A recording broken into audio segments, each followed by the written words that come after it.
everyone. It's Wednesday. Welcome. Burr, I just went outside. These rocks were getting very cold. They wanted to come in. So I just went outside and grabbed an armful of rocks. I've had these so long that I didn't even know what was here. Let's see. Let's make sure this is muted. I got these for helping doing a living estate sale. There was a older couple that lived out of town, and they were getting ready to move, and they didn't want to move all of their outbuildings full of stuff, and they were actually selling the property to my ex-mother-in-law, who I get along with really well, by the way, and she volunteered me to go out with my pickup and help to move a bunch of stuff and help facilitate this sale for, I think it went for a couple of weeks, maybe even people in and out. Anyway, I grabbed a whole milk crate full of rocks. This was before I had a big saw. And I wasn't quite as into rock hounding. I was into it, but not quite as much as I am now. So I grabbed this bucket of rocks, not knowing what in the heck I'd ever do with them. But look how pretty this one is.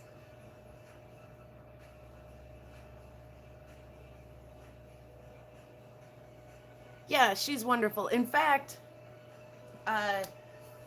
when I was I'm sorry, my face is cut off. I actually planned on sitting in this chair, but right before I hit the go live button, I ran outside and grabbed an armful of these rocks and set them here. So I gotta get them moved before I can get my face in focus without leaning in on you guys. At the sale that I was just at, my ex-mother-in-law, Maggie is her name,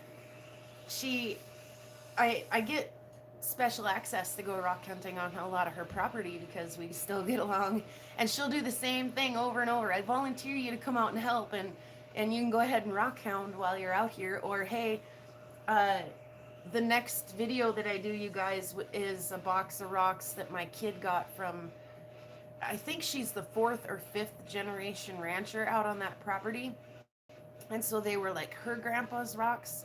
So my kid's great grandpa's, he thinks it might even be 3 greats. Anyway, they were going through one of the outbuildings out there, and she found a bunch of his rocks and gave them to my kid, and my kid brought them home the other day, and they are awesome. They are awesome. And I mean, we're talking old stuff here. Like, there was some cerium in that box, boy, just a little bit. And this whatever it's labeled, but it's in an old shampoo bottle labeled like 45 cents. And then whatever was in this container was at one point in time 62 cents or 41 cents. It's been discounted down to 41 cents. Like, you can't even buy things for 45 and 41 cents anymore.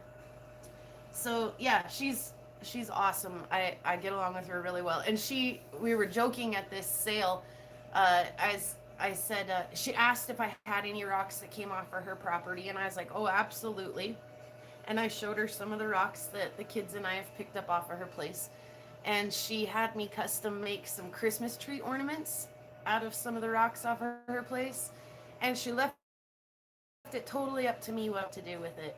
So it's the only brand work that I will agree to do over the holidays, and that was I metal stamped some little medallions, or whatever you want to call them, with her family brand, and then attached those to the rocks, wire wrapped those onto the rocks, and so that was the only brand work I agreed to do.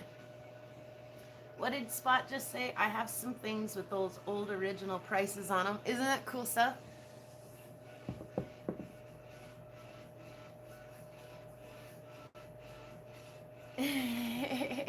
Thanks, Spot. You rock. I have no idea what this is. Like I said, I was just out there like grabbing rocks. They're still very cold. But it looks like it might be pretty. Like, maybe we should cut it. How's the music, by the way? Is it blaring? I know that that fan is loud, and I'm pretty sure it's gonna shut off here sometime in our live. It runs on a thermostat though, so it just runs when the fire is hot enough for it to be fanning. But how is the music, everybody? Can you hear it? Is it too loud? Brr, this rock is making my hands very cold.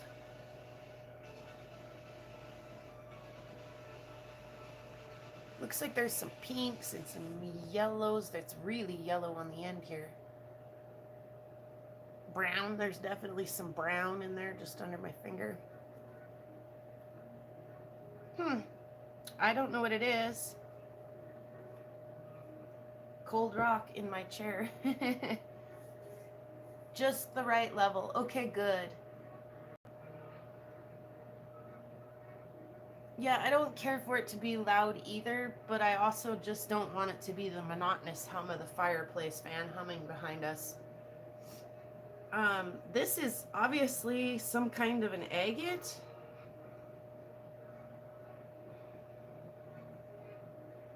It's kind of cool up here. It's like all chonky. This will be, I'm pretty sure, pretty fun to cut. Let's have a closer look. It is so cold. It is freezing my fingers. You can see how agate it is up here. Focus, please. There we go. It's still not focusing. Come on, baby. You can do it. It's very green on this side, though. What's up with that? Anybody have any ideas?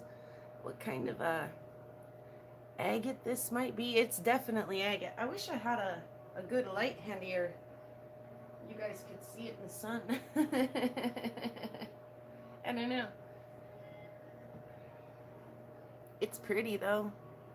Like I say, it gets a kind of chunky here. Kind of big crystals sticking up off of it. Which I wouldn't have pegged as agate. I mean, but sure. I mean, some agates mixed with quartz. And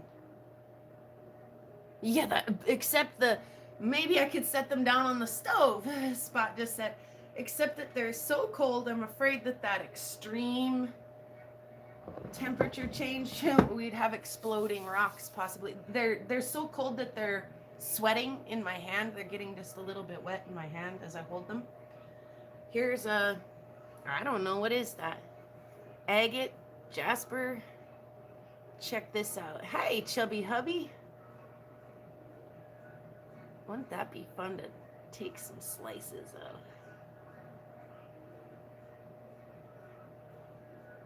There's one rock in particular that I was looking for. Oh, that's pretty right there too.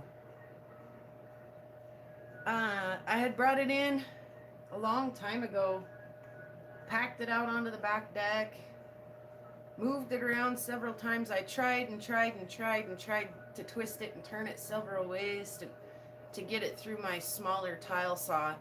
And I was like, it ain't gonna happen. It's pretty big. It's about this big. And like I said, I was like, maybe I could just nip an end off on the tile saw. And yeah, there was just no way. And now I cannot find it, and it's driving me insane. That's what prompted me to go out and look at these rocks today. I was like, maybe I put it back. Psh, I wasn't that good to myself. All right, finally getting down to the... Here's another piece that looks just like that other one. A big white core.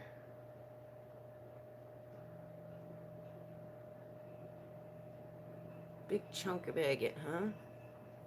I have no idea where old man Sherman got this stuff. Not one clue. If it looks familiar, do you guys even want to take a guess in the chat? Feel free. Man, they are cold. Again, if I just saw this rock laying out in the field, I would not have guessed that it was quite so agate-y.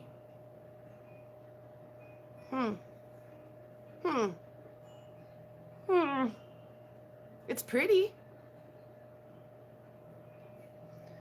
We might have to whack it up. Brr. Oh, better. There, now that I'm not all up there. I get to see the mess behind me. Oh, well. Holy moly. I've got a little bit of catching up to do here on the chat, so let me do that really quick.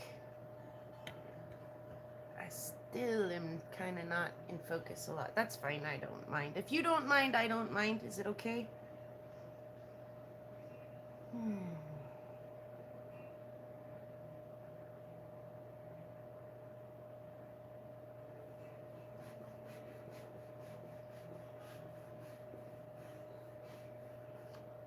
I did not, Chubby Hubby. I will check that, though. I have not checked my email in a couple of days, so...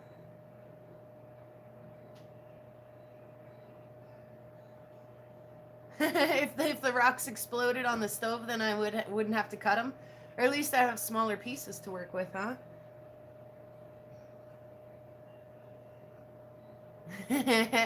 I have also sledgehammered rocks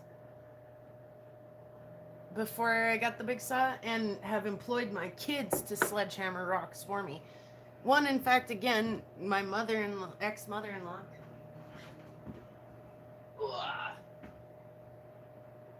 When we went out to her place to brand cows, me and a bunch of little kids went for a rock walk, and they found they found cool stuff.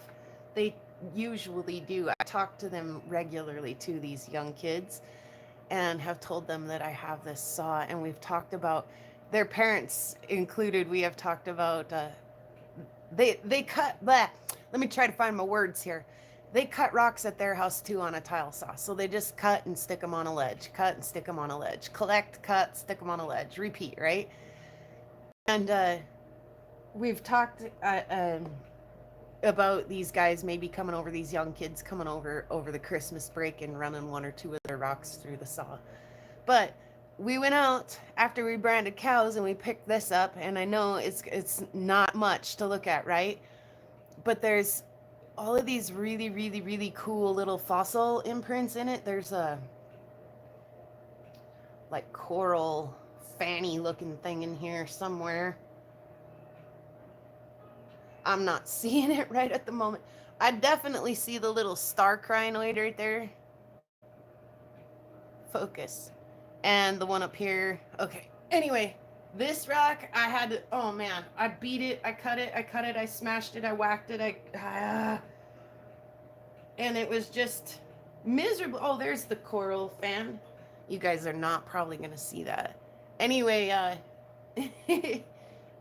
just to get a couple pieces off to send to Rufo and to Jeff. And again, this doesn't look like much. This is just kind of a gray rock. But it fluoresces and phosphoresces, and it's really kind of cool. All the little, and they're all like really crystally, like micro druzy crystals inside the fossils. It's quite pretty if you're into fluorescence and phosphorescence.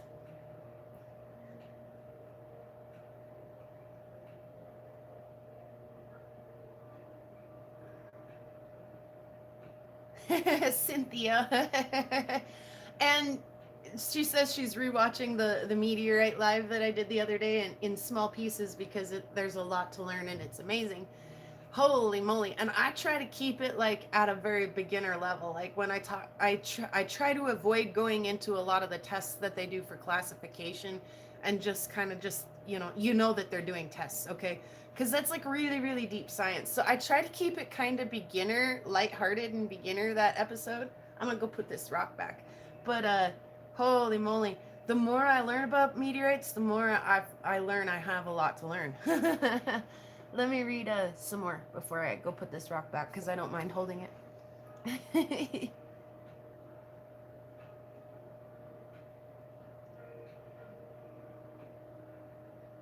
That was way back in the chat. I missed that before. I sent it last Wednesday. Maybe check your junk folder. Okay, Chubby Hubby.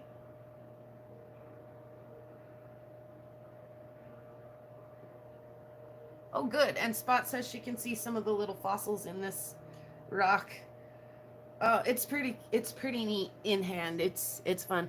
And now that I have a big saw, maybe I'll go whack this one more time, because it's maybe even still a little chunky for the big saw, but This poor thing, I mean, oh gosh, it got hammered. But it amazed a bunch of little kids. The first thing I did too was pick it up and throw it like an ape, and it cracked in half, and we were able to see that there was cool things happening. And then I had to carry it all the way back up to the truck.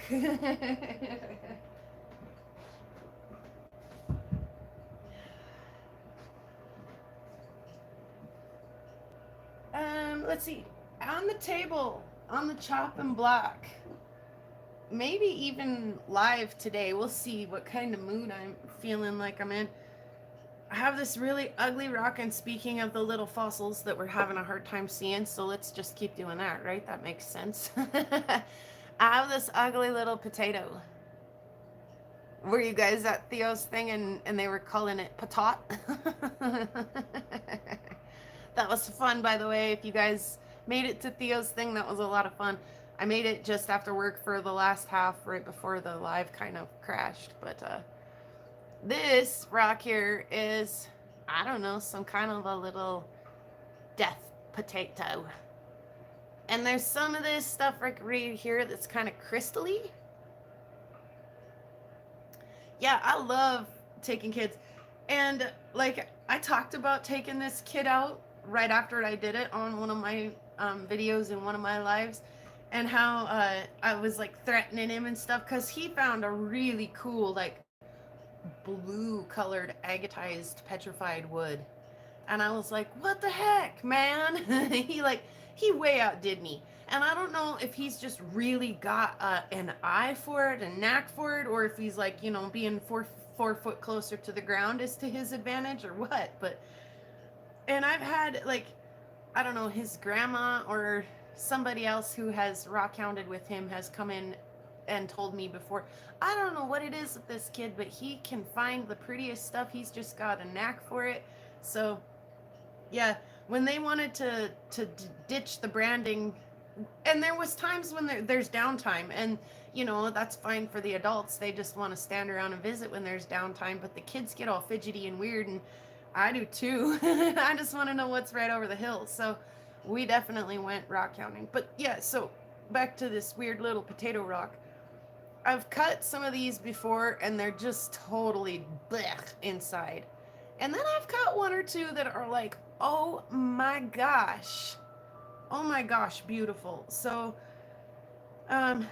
it's probably not one that I'll try to slab. I don't know what is going on in there. There looks like there's like little coral pieces in there, but then there also looks like there's little crinoid holes, like where the crinoids were and maybe still are. Like maybe there's a little crinoid right there. Sorry, I'm not taking a lot of time for focus, just visiting about what I see here. So yeah, I have no idea. This will probably just be a heifer poop. I cut one the other day that went the other way, and it was just stunning, full of stuff. In fact, let me go grab it really quick. We did look at it once, but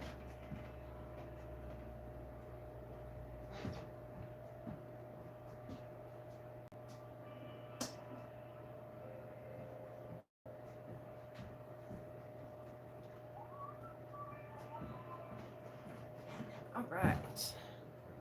You see what I mean, Vern? No, you don't. It would probably be a lot helpful if I just turn you around and let you see already. So, like right here by my finger, there's a super pretty little crinoid piece. Oh, come on. I don't want to force it. Right, where is it at, folks? Quit looking at me. Look at my rock. Look at my rock. Now we're just moving around. Oh, there's a really, really round one down here in the corner. And you can see him flashing. Ooh, that's helpful too, to see him flash a little bit. I mean, I like the little side profiles of them, but I really like the top, the head-on profiles of them. There, that one down there. And it won't flash for us. A little. Anyway, this just looks like a dirty old potato on the outside. And it's not like the most stunningly gorgeous thing, but all the little details in some of these, they look like little starfish, like little stars. Let's see. I don't really want to turn the camera around because it's always such a hassle, but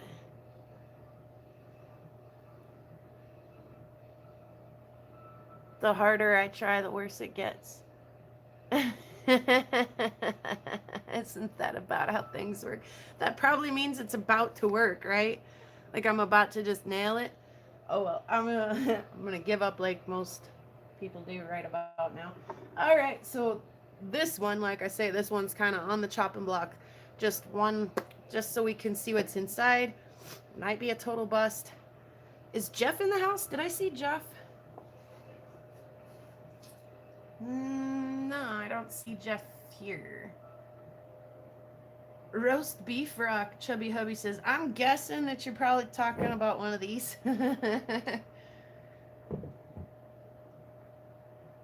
Yeah, I wish you guys could see the time. I know if I turned it around, you guys would see the tiny details, the tiny little crinoids. And maybe I'll post like a picture or something on the Discord. But is Jeff here? I'm going to, I think, cut one of Jeff's rocks.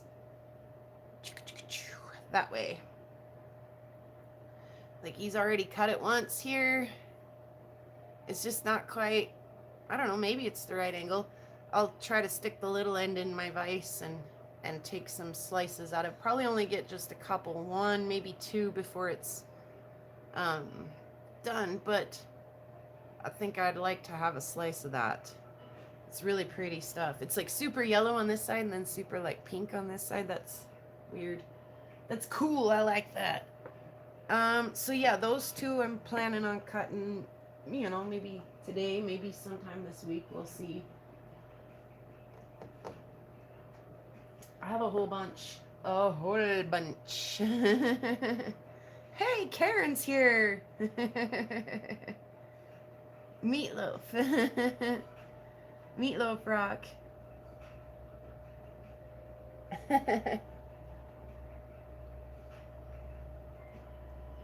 I need to go fill up my cup.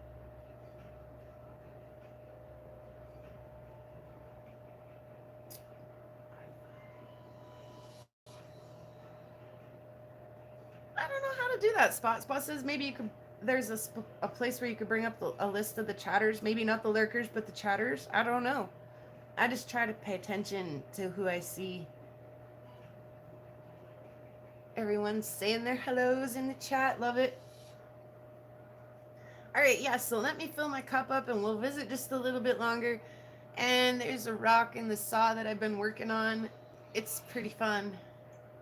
I'll show you guys a couple more too before I jump up and get into that. I'm gonna probably make some noise for you guys today. Let's make some noise this Wednesday. It's been a week, like a rock hounding week. Like we should probably cap it off this Wednesday with some Slinging Oil. That's a band name. Put that on your t-shirt, Slinging Oil.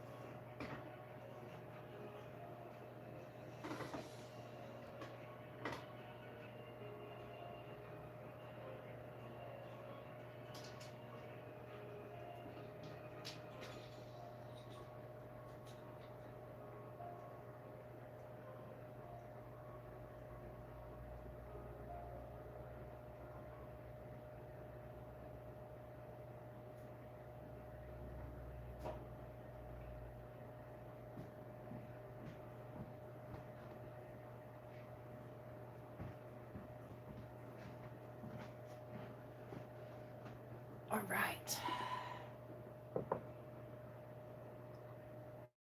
Sorry about that noisy. Chewing rocks and slinging oil. Yeah. Let's see. We'll save Cadence Grandpa's rocks for just a second. We'll talk about this one first. I didn't actually build a fire today. I built one last night, but I dampened it down so much that there was still a half a log in there this morning. And every time I open the door to let the dog in and out, and she wants, when it's nice like this, she wants me to leave the door open so she can go lay in the sun and come in and out. And every time I did that, it was like belching just a little bit of smoke. And I was like, ick. So I opened the flue up, and now that last of that log is burning. Like I say, I'm fairly confident that it'll be done soon. And it'll stop blowing, and that fan will stop blowing. It is like a soft white noise, and I know us rock hounds, we kind of don't mind a little bit of soft white noise. I got brave in that last video, you guys, and cut a piece of pet wood. And it's cool. I like it. It's pretty, and what's cool about it too is that there are some of these little druzy pockets that go all the way through. Let's see. I can probably. Oh, I did for just a second. Trying to catch the background light through that little hole. If you get it just the right angle, you can see all the way through it. Here's another one. There's a little hole. And again, just the right way, you can see all the way through it. And there's another one up here that I do not see through. I do see through this one though. And we're getting down to the end. There weren't anywhere. That one's still seeping a little bit of oil out of it. That one too. I did my best to clean them up, but those little pockets were definitely holding oil. But I actually like the little end that's left. It's like micro druzy in there, and it's cool. I like it. It's real pretty. A little chunk stump left over. So I mentioned that we got, this box of rocks from Caden's grandpa, and we looked at, the 45-cent price tag on that lid and things like that. There's some really cool stuff. I'm gonna just cliffhang you guys big time there and tell you that you're gonna have to just watch that episode, and then we'll talk more about the rocks on the live. But I don't want to blow the surprise all the way, and then you guys not want to watch the video I put out on them. So, excuse me, coffee. So we cut this one on the video the other day though. Oh, I'm having a heck of a time getting oriented with the light in the camera. I have a light over here, but it's just not doing as much for the rocks as this one up here is. You can see the blue running through.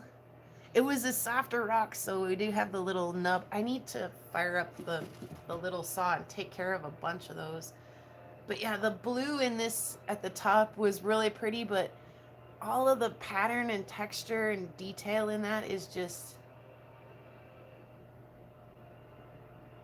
I didn't know it'd be so pretty. I figured there'd be some blue agate banding running through it because we could see it there. But the rest of it was, how would you know?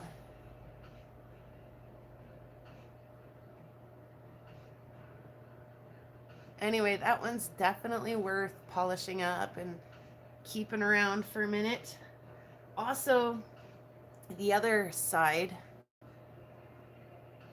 is super micro druzy pocket on the outside. You guys seeing it right there? I see it. I think you are.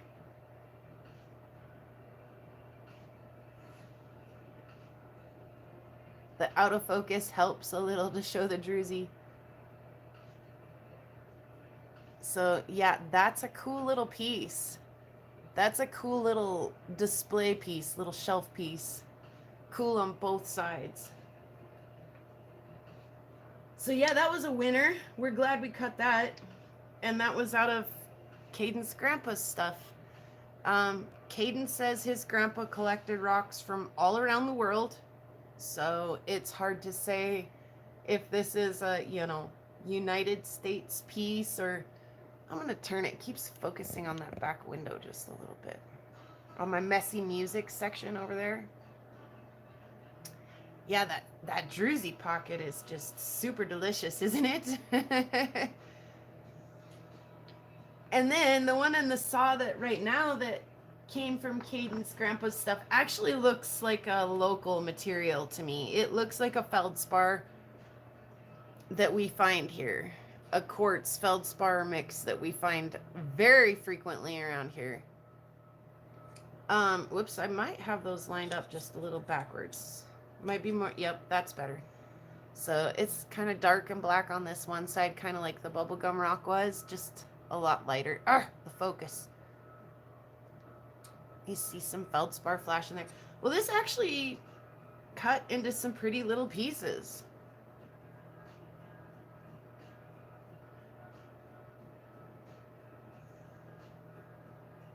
Let's see if we can get some of the feldspar to flash. I see it flashing down here. Oh yeah, some up here.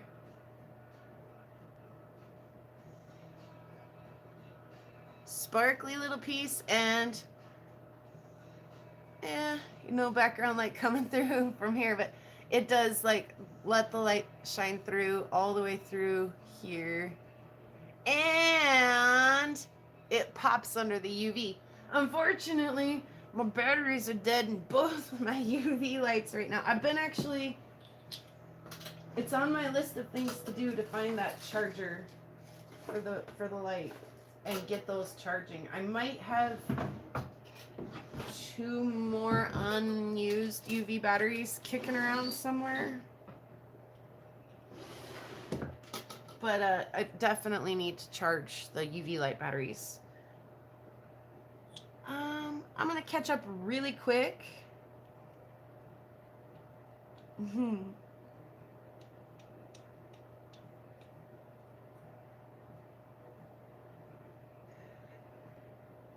I thought so too. I thought this would make a really cool like little wind chime or something. This littler piece, these littler pieces.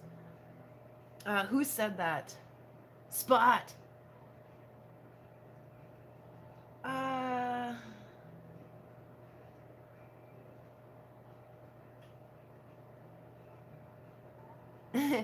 Sure, Spot, we do get that info, but then, he's got, or old man Sherman, old man Sherman's got a big old box of rocks.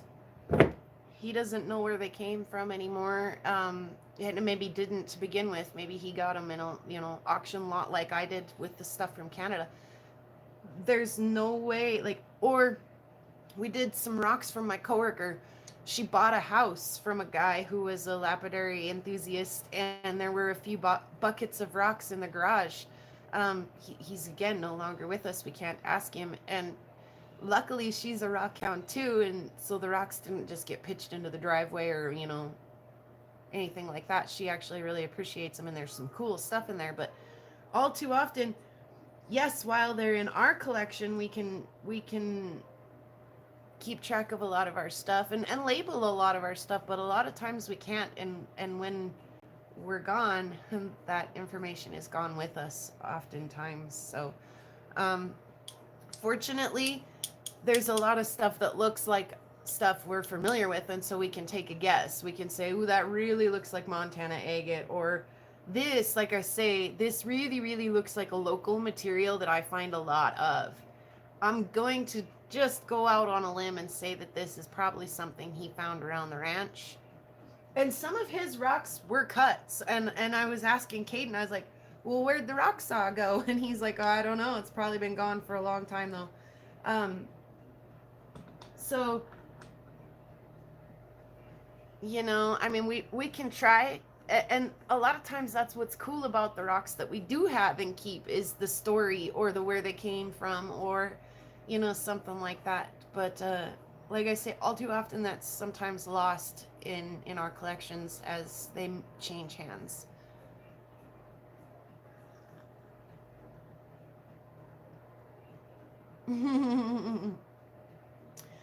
You did too, didn't you, Spot? Mentioned Al, and then he appeared. Hey, Al, we were just talking about you whacking quartz with a hammer. You wouldn't do such a thing, would you? Wink, wink.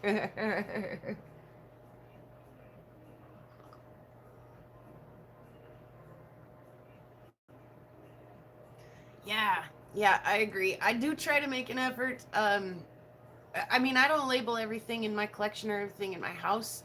What I label is stuff that isn't my material, isn't found by me within an X amount of radius of my home. You were doing it with the drill hammer? That's better than a hammer. I need to get something like that. My kid is in robotics and they did really, really good this 2 weekends ago it was, I think. I've lost track of the time. Christmas is just swinging up so fast. The end of the year is swinging up so fast that I can't hardly keep track of the time. But they went to robotics. They did really, really good. And I think that he's probably smart enough to build me like a little geode cracker. And I mean, not that I, excuse me, I got something bugging my eye. Not that I have a lot of geodes that need crack, because I sure don't. But I've got some rocks that sometimes are just way too big for the saw, and I'm just like, I'd be cool to break it in a controlled manner. My kid has sledgehammered some pretty mean cracks and chips and dents and things into the sidewalk doing that, hammering rocks on the sidewalk. So there's a piece in the saw, like I say, it's this piece, so it cuts real quick. It's pretty skinny. I'll probably got 2 more cuts on it, maybe 3. Also, I should bag up these agates really quickly. I've got a couple of packages coming in and a couple packages going out, so we have that to look forward to. You guys all, I'm sure, have got packages coming in. Did everybody score big at Theo's thing and at Kyle's thing? And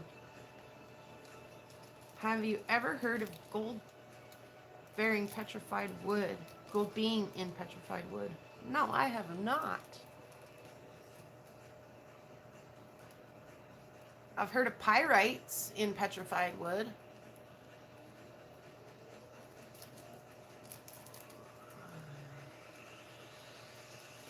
Gold in petrified wood. Boy, that'd be pretty, even if it was just like an inlay project. That'd be really pretty together.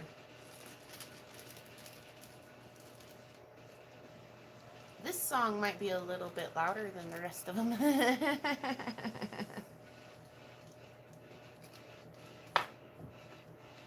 Yeah, like I say, I've got some packages coming in and out, so I've been, excuse me, look forward to some videos of some stuff coming in, and those that receive packages that went out for me, feel free to make a video if you want to. You don't have to. Everybody's going, packages coming from you, I don't know. Yeah, like I say, they're thank you for reaching 500 subscriber packages. I apologize that they're taking me so long to get done, but I stayed busy pretty constantly, so I am working on them. I've just about got them finished. I've got Jeff's package like stuffed to the rim, and actually thought, you know, if I'd cut 1 or 2 of his rocks, and I've got some rocks from Jeff that are like, I should cut them. Some really pretty agates. I was just eyeballing a couple of them up here.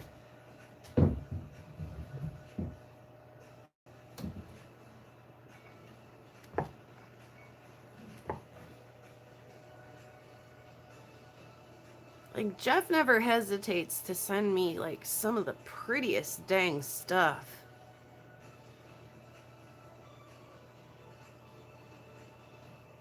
Look at this one. Again, we've looked at these in the past, but oh man.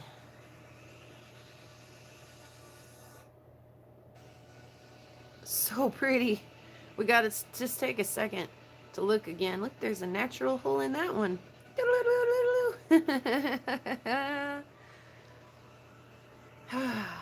Jeff and Vicky.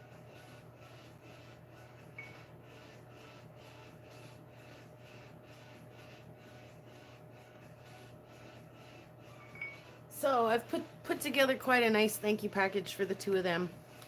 And I just wondered if maybe I could eke one more tiny little slab into their box before I put it in the mail. That's why my boxes take forever, because I'm always like, there's room for something else in there.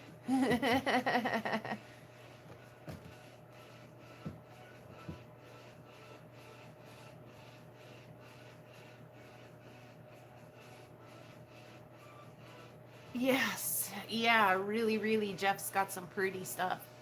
So, and he's hard to make a package for because the rocks that he sends me are always so much nicer than a lot of the stuff I have. So it's like, what do you send the guy that's got, you know, some of the prettiest darn rocks in in the crew here?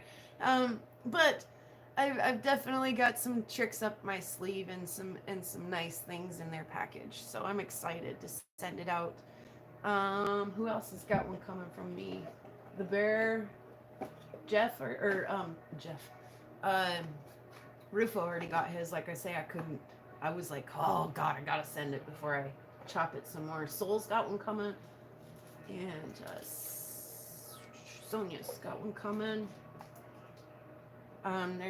There's a couple more little tiny things here and there that I'm working on too. So if I didn't mention you, and I may have something anyway. Anyway, whatever. Let's move on.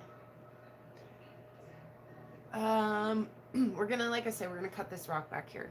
I'm gonna take you guys along. We're gonna finally make some noise. I watched some other lives where they mute when they run the saw, and I'm not gonna do that. You guys are big kids. You can see me.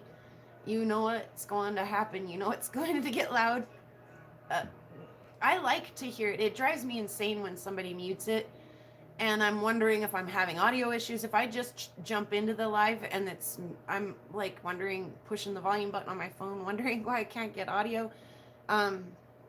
So feel free, and I'm sorry if you're at work and whatnot. You've got good warning. Feel free to turn that volume down if you're running an earbud. When you see me reach over that saw and get ready to flip that button, turn your volume down. Hey, Owl, thanks for stopping in this morning. Go rock out. Rock on. Do something awesome with your day.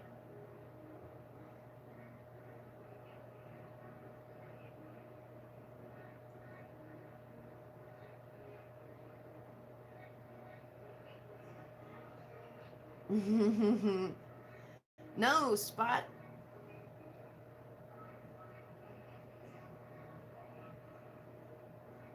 Exactly. You guys know what? You guys know. My saw isn't loud when I turn it on. It's actually really quiet. But as soon as I start cutting, I'm like, ooh, I should probably be like wearing some earbuds or something. And then being in the band too, I'm like, it's no wonder every time somebody says something to me, I'm like, huh, what'd you say? Not only do I pick like the biggest hobbies, like, you know, a Mahusive rock saw, and then my bass and the bass amp, and not only do I pick like incredibly humongous hobbies, but I pick really loud ones too.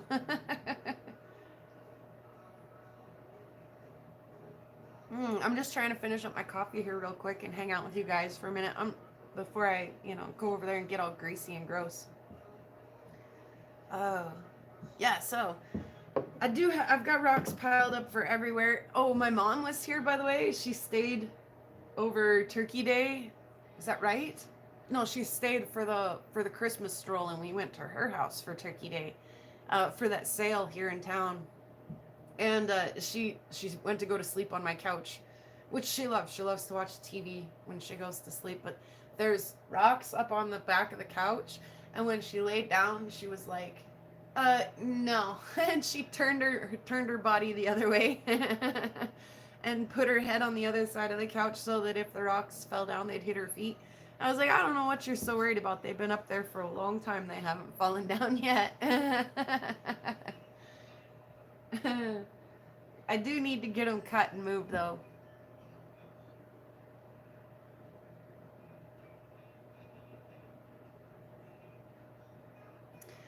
Yeah, Spot. I usually do. Actually, I've mentioned before that the little JBL earbuds that I use are amazing. The noise canceling on those, like even if I'm not listening to anything with them, they're better than a earplug because they do the noise canceling thing. Hey, how's it going, Anthony? Uh, so I do like to listen to stuff, other lives, and like, you know, Kyle's sales and Karen's things, uh, while I'm cutting, because it is, even if I'm not listening to music and it's loud, or even if I'm not listening to anything at all, the noise canceling in those headphones is amazing. Uh, I like to be able to still hear the saw just a little. There's Jeff. We were just talking about ya. It's all right. We haven't even really got started yet. We looked at some stuff, some really cool stuff, but we haven't even really got started yet. We're just hanging out still. Yeah. Anyway, I do like to still be able to hear the saw in case something happens or is happening. You know, if the belt is starting to. I had it one time where the motor and the saw had shifted, you know, we had moved it around a little. Like, I tried to keep some cardboard and stuff underneath of it, and then when I fired it up, the motor and the pulley weren't quite lined up, and it kind of didn't run real smooth. And so I've adjusted that since. But I like to be able to hear that my belt is running smooth, that my blade is running smooth. Um, every once in a while, you'll get to a spot where things are just not quite sliding, and you kind of got to just keep an ear. If it's just sitting there running and it's not cutting, then why not go over there and make sure that, just give it a little help and get it going again. I don't usually have to do that right at the very beginning. I ease it onto the blade, and then once it gets on there, though, the blade and everything that's happening it gets going, but getting it there, it needs a little help. Um, so I don't usually just shut it and walk away. I do, real quick, to go get a cup of coffee or to take a bio break really quick, but I don't like to just walk away from it. I like to be able to at least hear it. If not, I a lot of times will stand right over the top of it, watching the whole cut, making sure that things are going good. So I do like to hear it, even though I don't like to hear it, so that I can't answer your questions when I'm done. Huh? What'd you say? Getting old is a bummer, guys. Mm.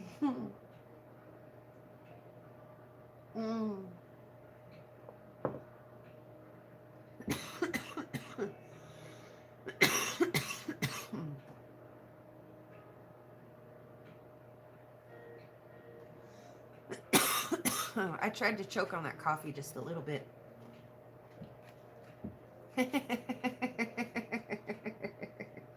Jeff said the same thing. What?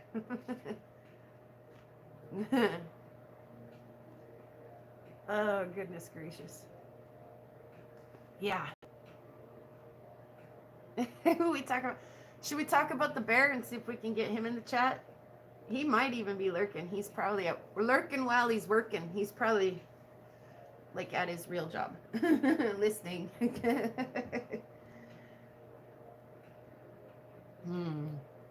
Yeah, there you go. Rufo, where's old Rufo at? We'll talk about Rufo and see if he shows up in the chat. Something tickly in there.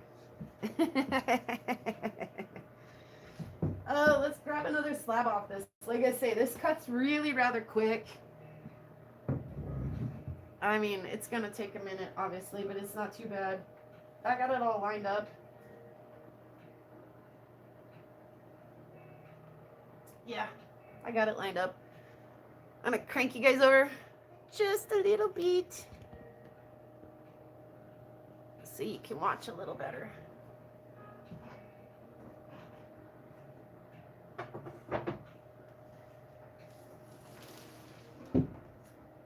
Again, Rufo had suggested that I cover this with the plastic to keep the oil from dripping down the wall by the end of the year. I'm so glad he told me to do that, you guys. Like, seriously, that thing. I also said once that when you stand at just the right light, and that light happens to be right here, with the sun coming through the window, you can see a little fine mist, a little fine vapor come out the top window, and, you know, just kind of in general around the saw. So some is still getting out, but a lot of it, like you can see underneath the plastic, there is quite a bit of oil in there, in that plastic covers. So that was just like, that was such a good suggestion. And speaking of Rufo, I just want to thank him for that suggestion. That was a good one. You know, in summertime, maybe I could put it outside. I'm not even real thrilled about that idea. Like, I don't want a bunch of dead bugs and stuff in my oil. I don't have a nice garage or shop where I can put it, but maybe in the summertime I could put it outside and kind of forego some of the plastic and stuff. Like I say, I don't know how thrilled I am about that idea. Bugs in the motor oil and stuff. I don't know. Anyway, there's a rock in there. Like I say, it looks like a local material. Looks like this feldspar. Boom, pretty. There, we're getting some backlight through it. It's pretty stuff. It really is. So we're gonna grab just a couple more of those, and then maybe cut. I might cut one of your rocks, Jeff. Now that you're here, I might cut this jasper-looking piece. And again, just kind of depending on time. And I mean, do you guys want to run a marathon live today? We'll cut the ugly potato too, I think, if we have time and if you guys are still cool with what we're doing. So, all right, let's let her rip, Tater Chip. In case somebody out there, I'm not saying you guys in the live, just in case somebody out there is unfamiliar with how a gravity-fed saw works, there's a bucket full of rocks hanging out the back of this saw, and it's connected to a string inside the saw that pulls the carriage. The weight of the rocks hanging off the back of the saw pulls the carriage through the blade as it's spinning. Hopefully that kind of made sense. So just in case, you know, you guys are curious how in the heck this works, this is not auto feed. I don't just flip the switch and it feeds. I just am going to reach back here real quick. I've got my bucket. I've got a big clamp on the back of this table, and I just hang my bucket on the clamp. So I'm going to unhang my bucket, let that weight hang down off the back of this saw, and that will pull the rock through. Also, this rock is about this much too tall for my blade. As you guys can kind of see on this piece here. And so when I'm done cutting, it'll just kind of be hanging out there. And I'll just walk up there, hopefully. This has worked so far and should again walk up and just break it off of there. It might come all the way off, but it might not as well. All right, here we go. Just in case you guys didn't know how a gravity feed saw works, there may be somebody out there who is just getting started and is like, what in the heck, that's mind-blowing cool. It is mind-blowing cool. I love this. Like I say, my saw is not obnoxiously loud when you start it. But yeah, if you've got an earbud or you're sensitive to noise, that noise is about to start now.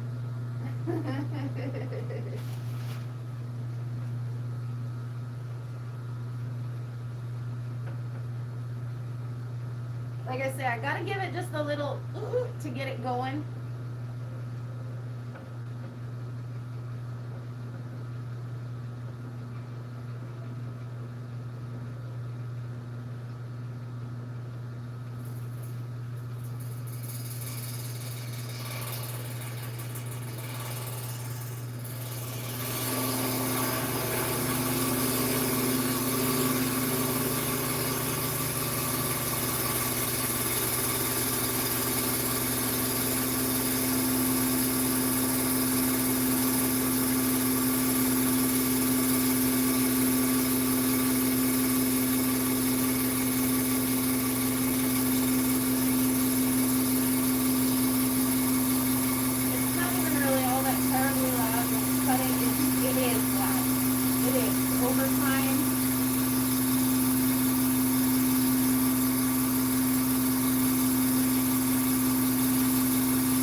good on my bum.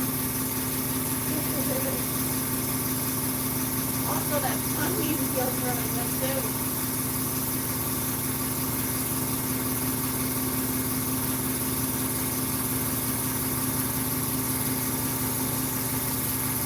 You guys have noticed too that I'm feeling this come through here, and I'm trying to just kind of feel the speed that it's going, and I'm actually applying just a little bit of resistance to this cut because the last piece that I ran through here was that piece of petrified wood, and it was quite a bit harder than this material, and so the weight on the back might be just a little bit excessive for this particular piece. So I'm just manually kind of giving it a little bit of extra drag with this free hand over here so that it doesn't just drag through.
Real quick, and then we'll look together.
I don't know why I washed my hands after I used the bathroom, because really I should probably wash my hands before I use the bathroom, kind of blue collar stuff here. All right, let's have a look.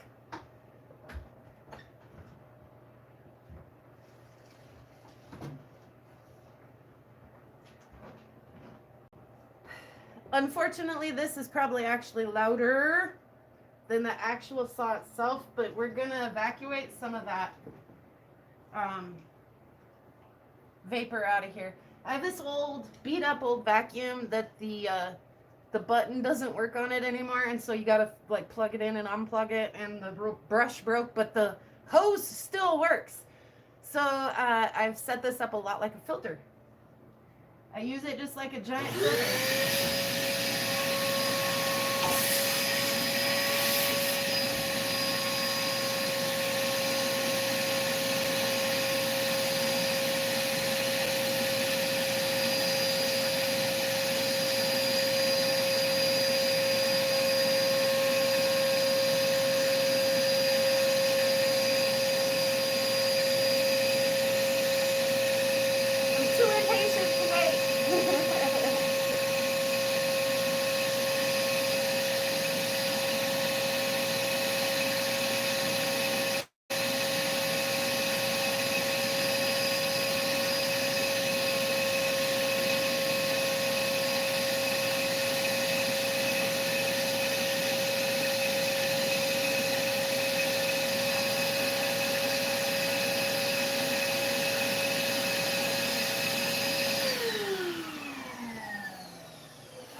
match. That's why I'm wearing a mask. We'll be quick. Get in and out of here.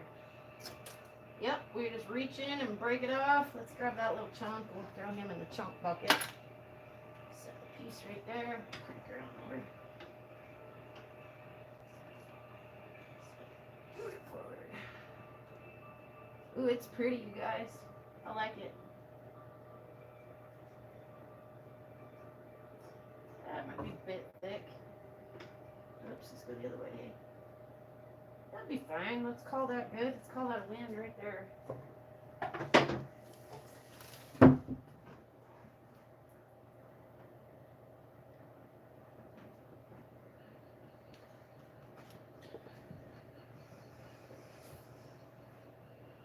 What have we got? What have we got in the chat?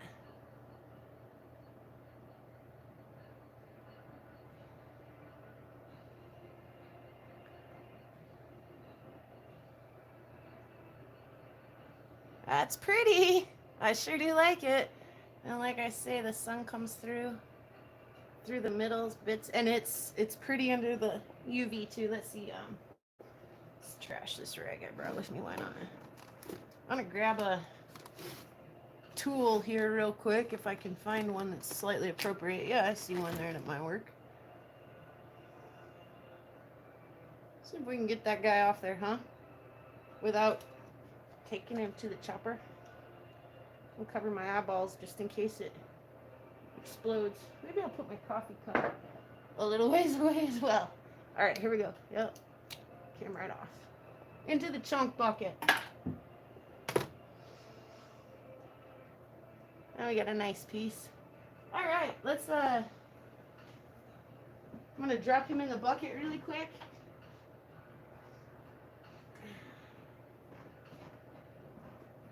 Let me catch up on the chat so I can have a chat with you guys.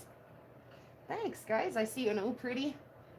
It's not that loud, right? It's not too bad. Okay, I gotta go back up though. You guys wanna watch me look like a masked unicorn? Let's see, we'll get it on there straight. Yeah. Let's see, I'm gonna come back up. I did miss some of the chat here.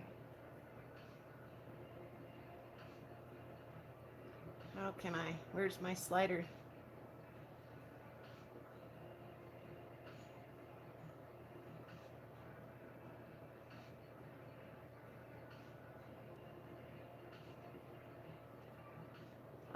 Oh, there it is. I couldn't find it. Sorry about that. The struggle was real there.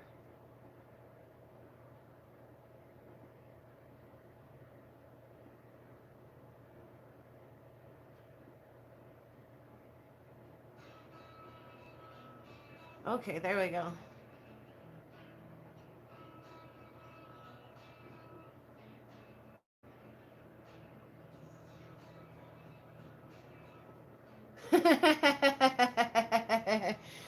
Yes, Spot. Pop up just a little bit so you guys can see me better here. Sit on my shoe a little bit here.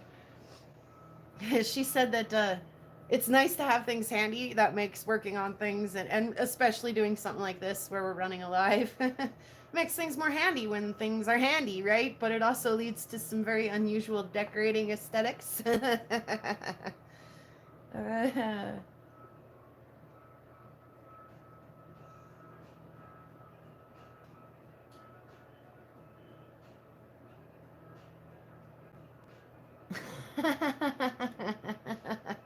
I've had a guinea pig before. I actually had a couple guinea pigs. They are weep, weep, weep, weep, weep, weep. They're funny, aren't they?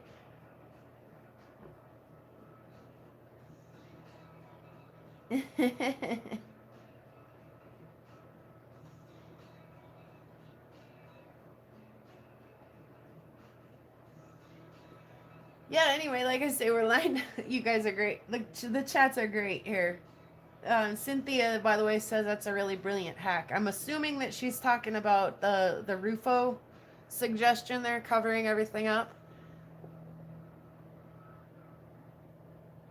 I I can get huge, like huge bags from work. So if you guys ever need a bag to cover any of your equipment, let me know. I'd be glad to grab one from work from you and send it in the mail. Or go down to your local grocery store and ask them.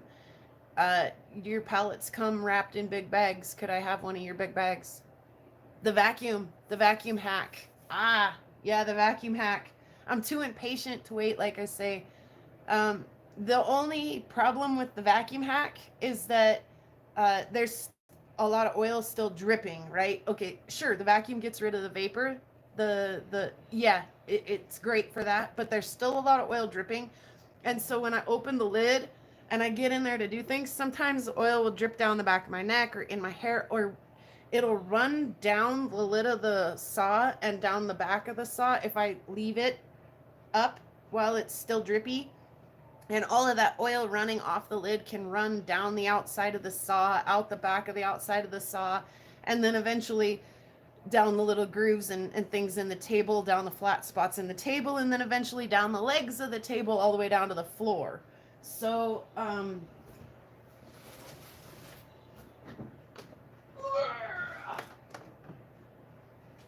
I've got some of these little guys. They're just little scooty feet guys. And I picked them up at Harbor Freight for like $3. The ones underneath my saw are huge. They're, 4 times this big. They're pretty big. But it's actually really handy because this little plastic container that's supposed to help my saw slide if I want to move it, or this desk slide if I want to move it.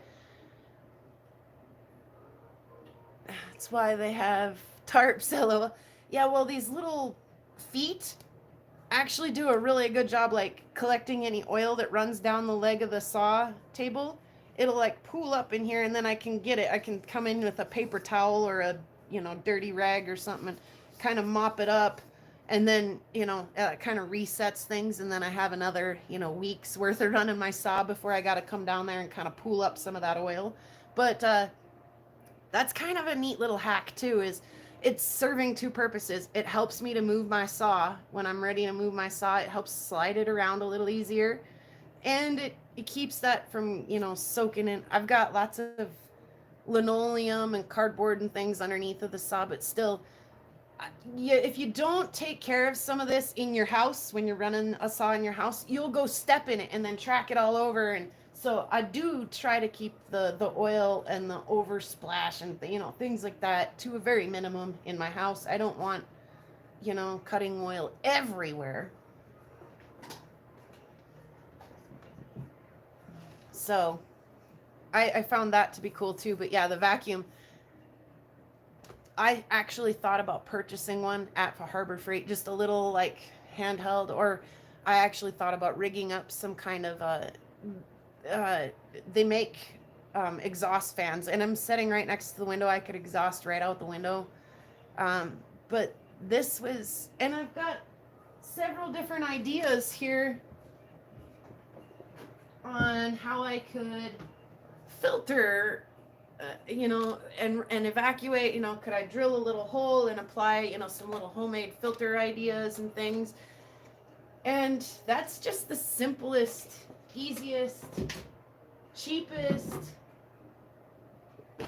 I mean, I'm gonna destroy that vacuum, there's no doubt about that, but it already was kind of destined to the dump if I didn't do something with it. So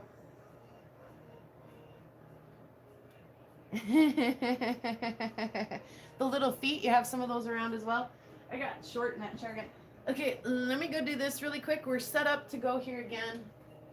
And like I say, that rock cuts pretty quick. That doesn't take hardly any time at all. We'll do that one more time. At least one more time. I'll be right back.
dog likes to try to trip me when I walk around. Hey guys, check this out. Look what Sue made me.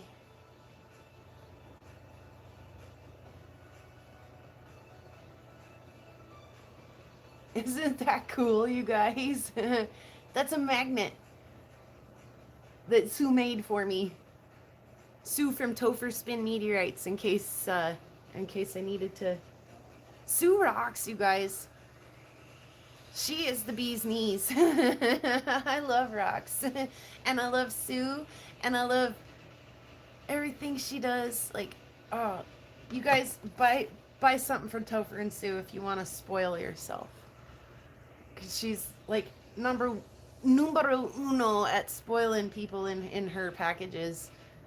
She even, like I say, she's the one that I strive to compare myself to when I build a package. Oh, I love it.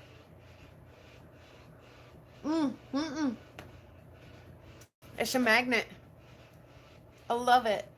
I'm getting my oily fingers all over it though, so I'm gonna put it back over there. I love it. I love it, love it, love it. She always makes sure I have plenty of Topher Spin paraphernalia too. Don't want to say too much, but like I've got my IMCA stickers. You know, they're nice and all. What's it say? If the yellow Botryota rock is Kentucky agate, if you cut through, it could have bands. It is one that you sent me. I'm pretty sure. Where did it go? I'm pretty sure that's stuff you found. Let's see. There was another one here though, Jeff. Is this Kentucky agate that you'd sent as well? Or am I imagining that? I know I have a piece of that right here. Let me look. Yeah, same stuff, isn't it?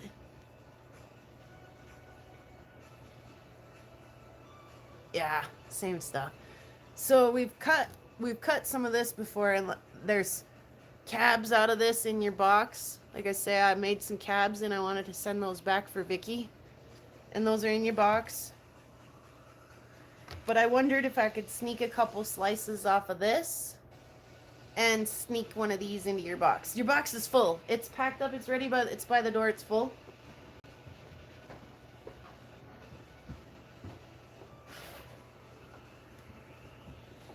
But I was like kind of thinking that like maybe I could fit one more rock in there.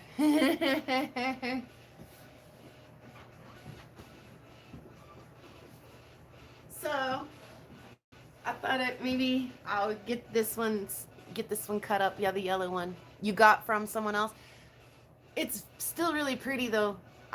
If I can get enough, I don't know how much of it's gonna have to be in the vise for me to feel safe about it not falling out of there. I might only be able to get one to make it straight and then one straight cab out of it, and then the rest of it, you know, be a little display piece. But yeah, the way it is right now, it doesn't quite stand up. Boy, it does, but just the slightest little breath and it wants to fall over. So if we could straighten out the bottom and then get maybe one or two pieces off of it, I'd be happy with that. I think I'd like to do that. Let me see what else really quick before we jump up and do that other one.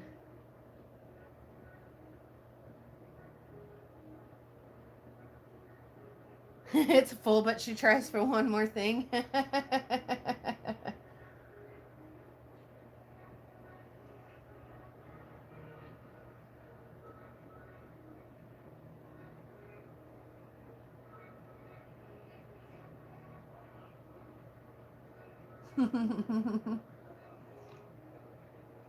Oh my goodness, the coffee is rocking my world this morning. All right, let's do it. Let's send it. Let's get this rock done so we can do more rocks. It's full, but she tries for one more thing. You know, when you're shipping rocks, the fuller you can get the box, the less they shift around in there, the safer they are. I'm just trying to keep the rocks inside safe.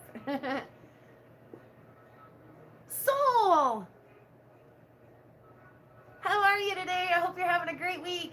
Man, it's been a busy one. There's been all kinds of lives and things. Like, I think this is a great way to kind of come back now down the end of this whole holiday bonanza everyone's been having. It's been fun.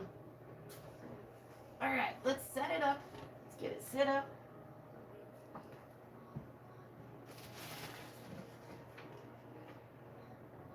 Like I said, maybe just one extra rock heavy for this particular piece, because I was just cutting that petrified wood, which was a lot harder than this feldspar quartz mix or whatever it is I'm cutting now. So I'll just hang here and just make sure that I'm not like plowing through this poor rock.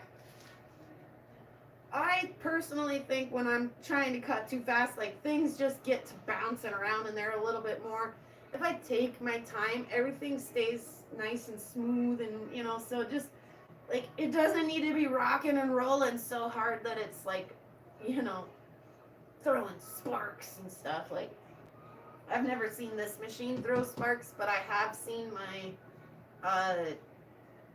high-tech machine when I'm running it outside at dusk.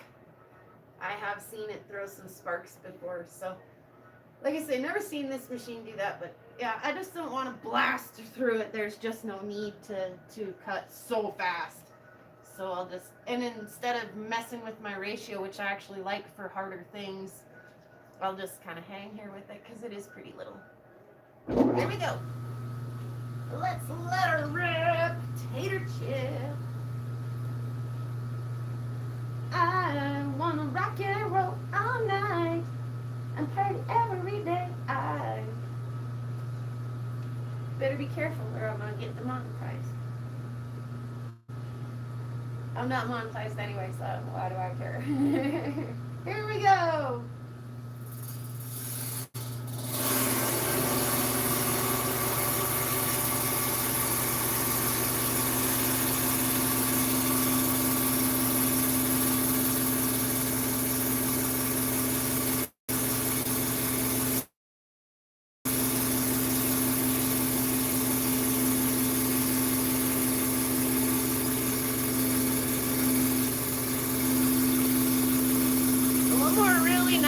About a gravity feed is that I can control the speed at which these rocks get cut, and I like to kind of come in really slow. I don't like to just ram the rock onto the blade. I like to take, oops, here come the kids for lunch. Hey, I like to take my time when I'm coming in on the rock and also when I'm making the end of the cut. If I slow it down and take my time, I can eliminate a little bit of that chunk that hangs over. If I slow it down just a little bit at the end, it makes a lot cleaner cut than just letting it rip full force. So there are a couple of advantages to running an old school gravity fed saw versus an auto feed.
saw today. Oh, you want live month? Yeah, I am. And I'm torturing my equipment. That's alright. We're getting it done.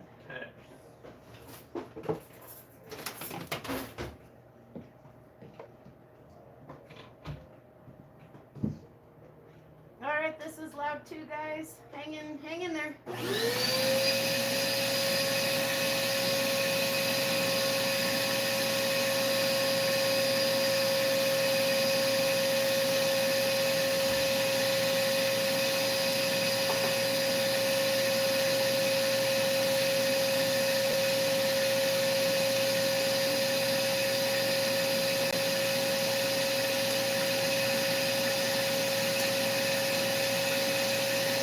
I can see it rolling around in there.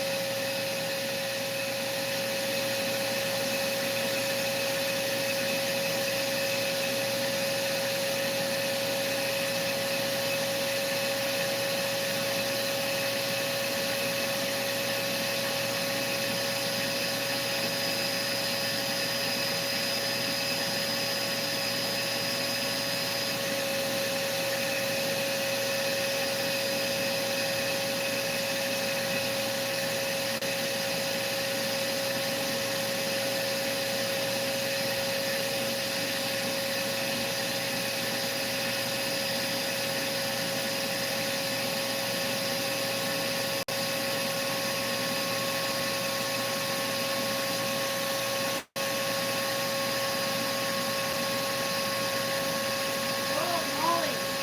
I can still see it in there.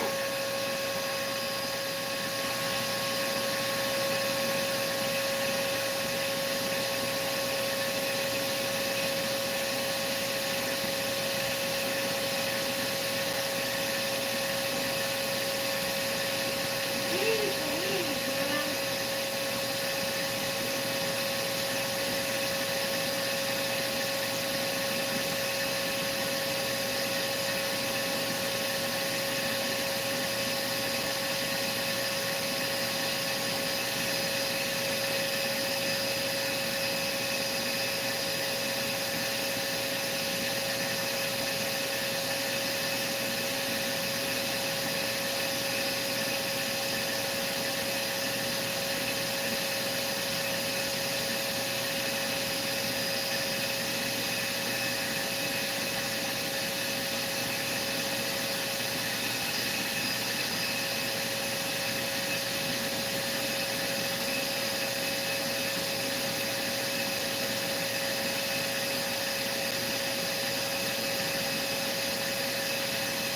When the sun shines through there at just the right light. There we go. Now we're getting her.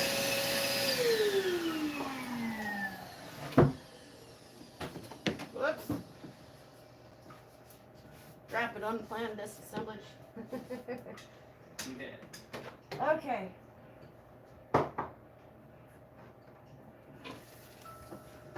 Much better that time. It was worth it to do that for an extra couple minutes. Woo! There we go. Uh-oh. Now we got a big chunk at the top. That's not pretty. It is a pretty little piece, though. That one didn't break as nice. We'll set it here for a second. Let's grab this plier. It's my jewelry plier. Maybe I'll try to not get rock oil all over it. Well, let's see if we can get rid of some of this chunk up there.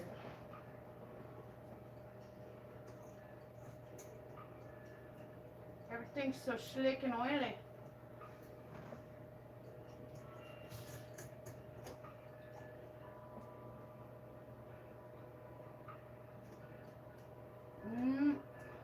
I think we might just have to get it. Cut it one more time. Yeah. That's not a hammer. Look, that'd make a cute little cab.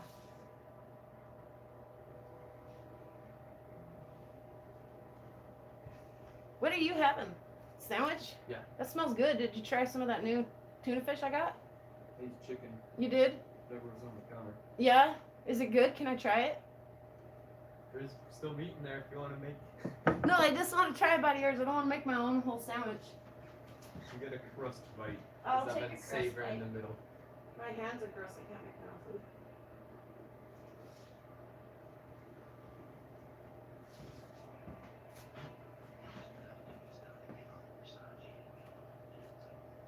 That's pretty okay, huh? Mm-hmm. That's doable. I like that.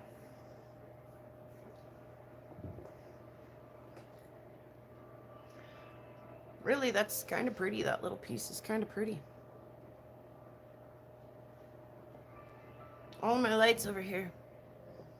Pink and black. I like the little white swirl right here. It's kind of pretty.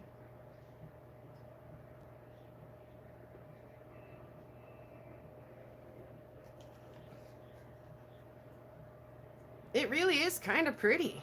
You want to see it, son, before I drop it in the... I suppose. I do really like that spot right there. Oops. Nice.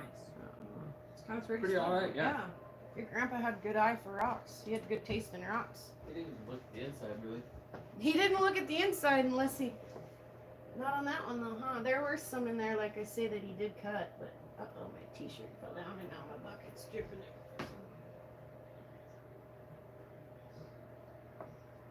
Yeah, we were pretty stoked to hit his grandpa's rocks with the UV light because, I mean, I know back in the 60s and 70s and stuff, they had some pretty outrageous UV lights, but I don't know if grandpa had one out on the ranch. So, it's fun to look at grandpa's rocks under the UV light and see them in a little bit different way than he probably did. There's some super pretty stuff in there, like lights up. Oh, this might be about the last one we grab here. It is so stinking pretty. We're getting into that really like blue quartzy. It's not really blue. I mean, it's not really clear either though. It's getting to be more quartzy than feldspar. But the feldspar part was the part that lit up under the UV light, not the blue quartz colored piece piece. Sure. The words today, super special. So, yeah, I think this is probably about the last one that the Vice can run here. Look good? Look good? Yeah. Not too picky. This isn't a masterpiece of any sorts here. We're just cutting rocks. Alright, here we go. Set a rip, tater chip.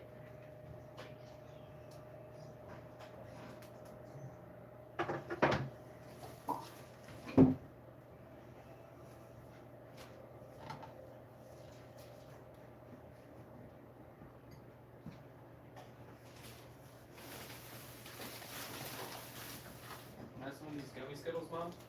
Yeah, you sure can.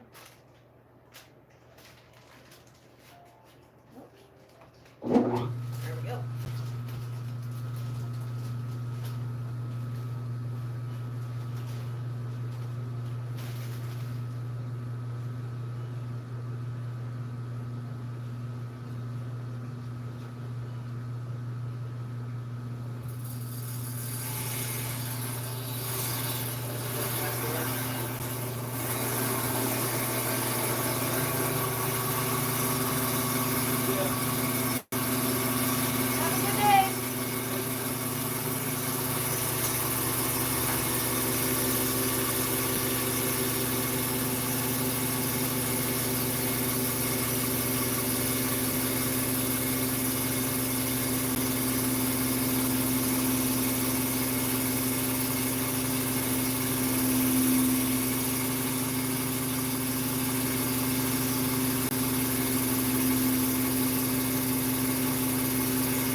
brother just had a sandwich with, I think he said there's some meat left there. It's pretty good. Some like chicken stuff. I was gonna eat it on crackers, but he put it on the sandwich and it was pretty yummy.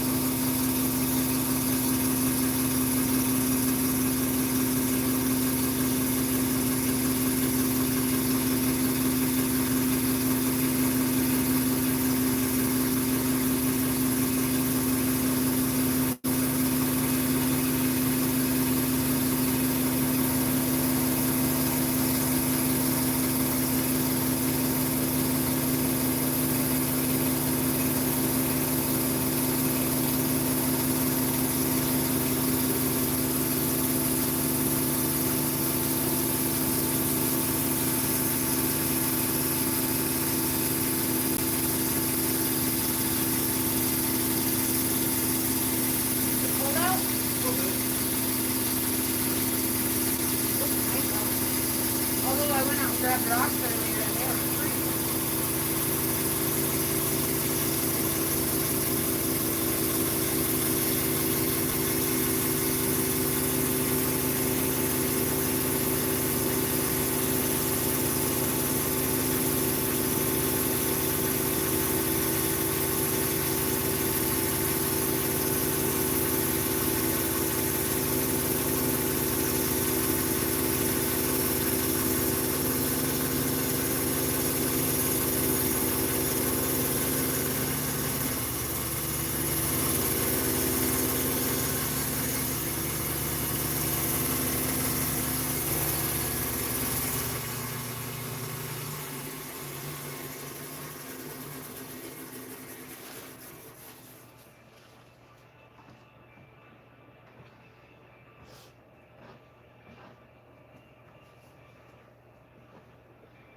Oh, yeah.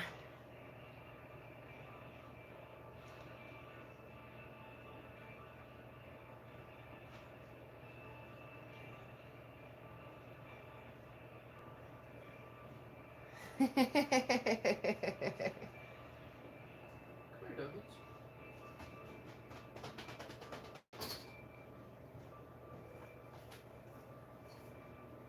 Oh, yeah, it's a dirty job, but someone's got to do it.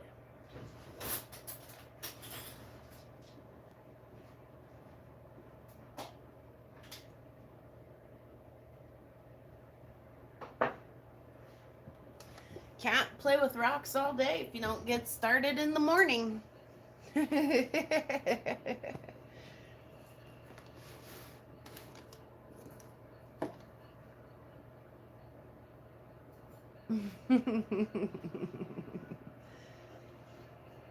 Yeah, I want my neighbors to know for sure that I'm a little bit insane, so I gotta make some noise every once in a while and put it right in the window where they could watch me do it all night long.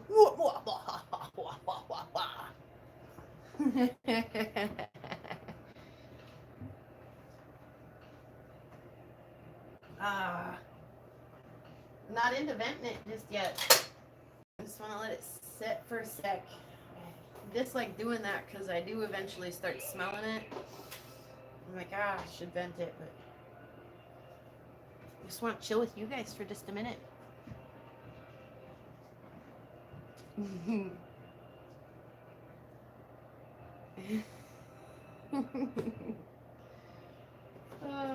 Well.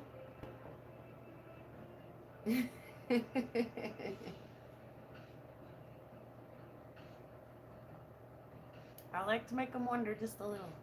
What goes on in my house is kind of unusual, so I let them wonder a little. That's 2 cups of coffee for 1 rock. That's not a good ratio. We gotta speed this up. I'll be right back, guys. Sorry, you're gonna have to just watch my sauce spew fumes for just a minute. That's the best I can do for you. Here, actually, I could do you better. Let's put a big egg. Look how clear that is right there. Oh, maybe you cannot see. I'll put you guys a couple rocks up there to look at. The light shine through that one. That's pretty. Woo! All right, I'll be right back. I'm gonna get some more coffee. I think that's the end of that pot, but I'm gonna go get it.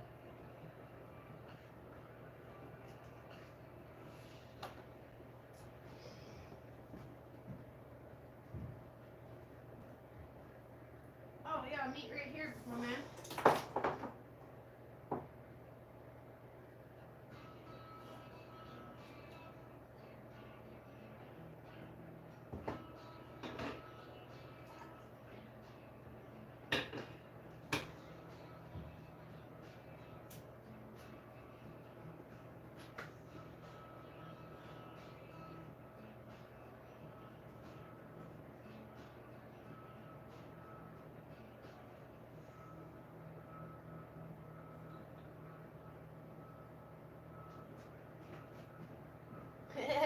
Guys, I need another bio break really quick too. I'll be right with you. Be right back.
Where did I set my green?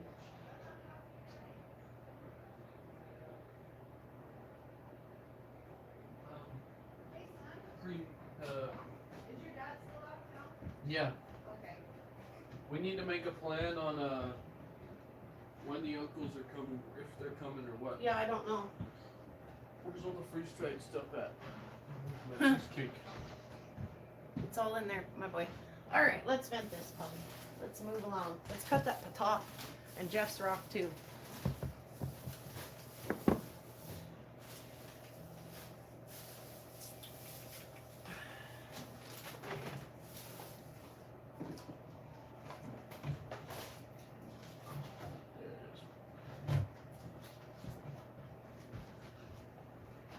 There it is.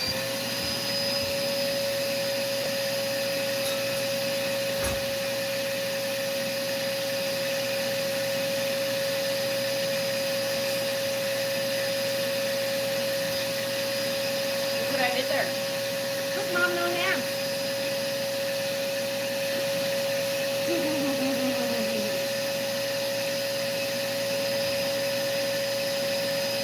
Oh, look, my coffee over there. Let me get it.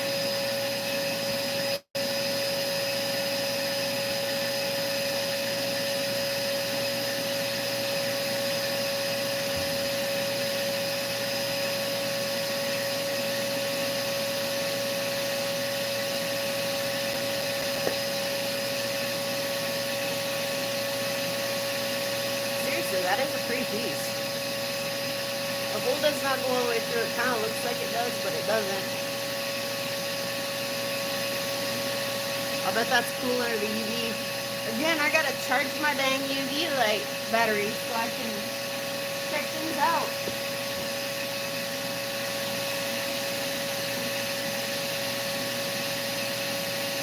I have no idea what that's gonna look like inside. It's gonna be a fun one. Probably not the kind of thing I do on a live because that's gonna be a long, slow cut. I do about an inch every 7 to 8 minutes, sometimes even longer. So, you know, you're looking at a 15-minute cut per slice, just about. Depends on which way I feed it into the saw, which way it fits into the vise.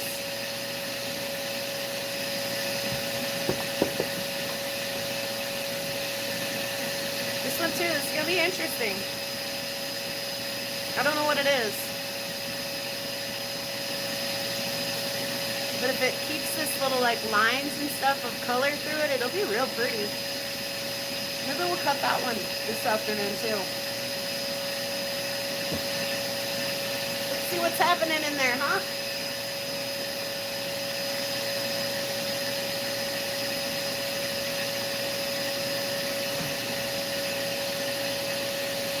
Looks good.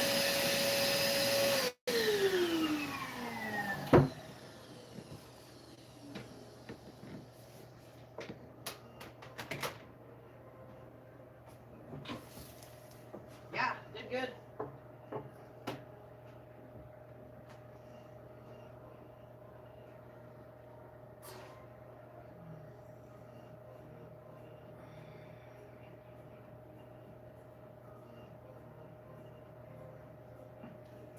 I got a tool I use for that. Let me go get it.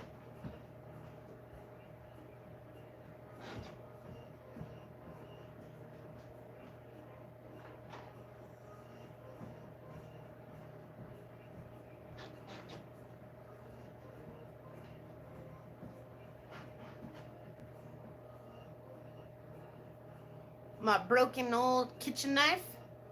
Got the tip busted off. This is my lapidary tool now. That way I don't make all my knives look like that. But it's good for popping rocks. Again, we got that big nub on top because the last couple pieces broke. I should have got the tool for it. Let's see.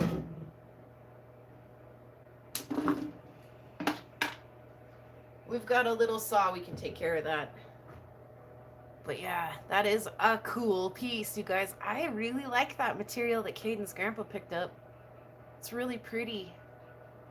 I'm not usually real big on pink, but that pink, white, black combo is really kind of nice. I do like that. I do like it. I do like it a lot. I wish we could get the light to come through it better. I'm failing you guys today on the lights. No UV, and I don't even have a flashlight for backlight handy, but yeah, that's stinking pretty, guys. That's...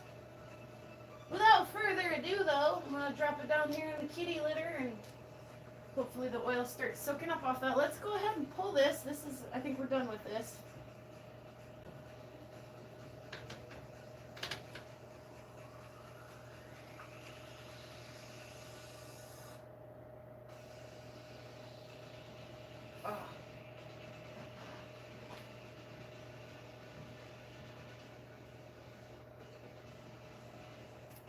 Cut side that's left. And this side of the rock has been darker the whole way through, and you can see that the black kind of stays on this side of the rock, and this side is definitely more quartzy. And again, you can see that quartz kind of stays on that side, and I don't know, is that a hornblende or a black feldspar? I don't know what that is, but it is really pretty. So there, that's what's left of that piece.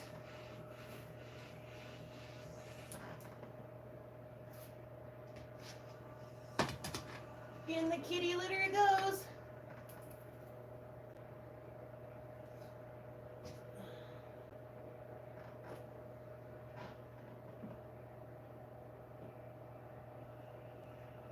Making sure it wasn't trashing all my rags. I've got rags that I kind of use just for this, and rags that really are for kitchen things. Not all of my kitchen things become rock things, and not all of my rock things are in the kitchen.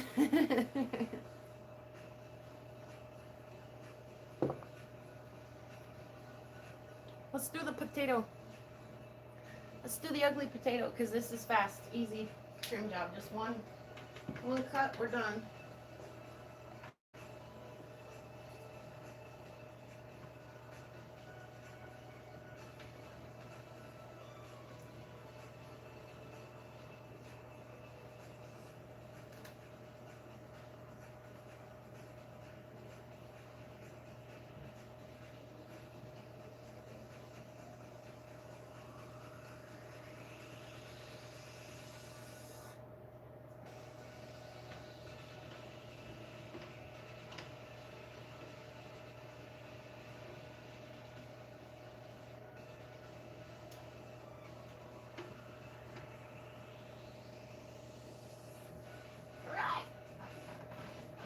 This rock will never look the same again.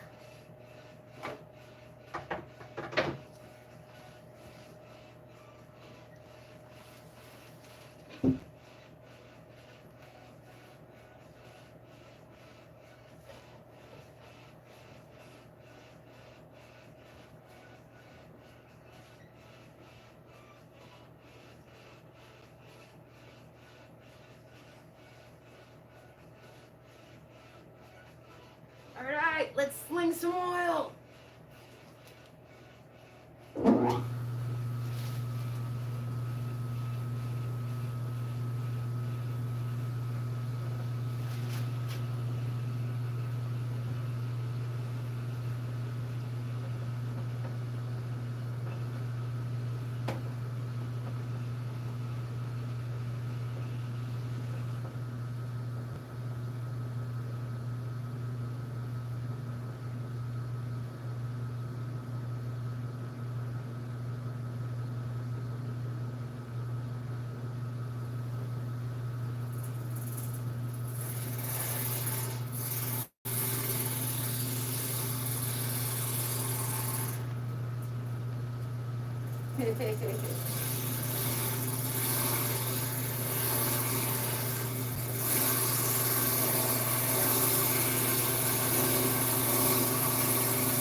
Quick and easy. And it hit and rolled, so I don't even get a sneak peek. Can't even tell you if I like it. What's it look like inside? I don't know. It's in there.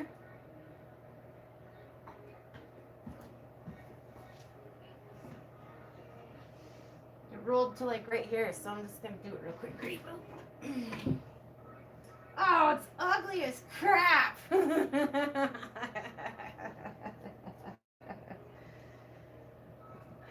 Well, there's definitely fossils in it. Like I can see a little like piece of coral, like a little coral fan in there. Let's see.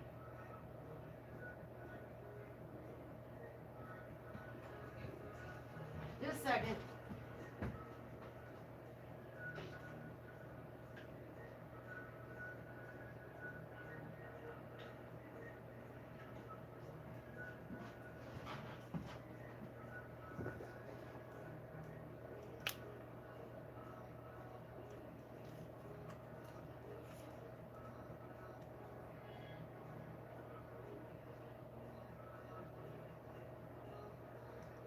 There's some tiny little crinoid pieces in there, and boy, by I mean tiny like the head of a pencil.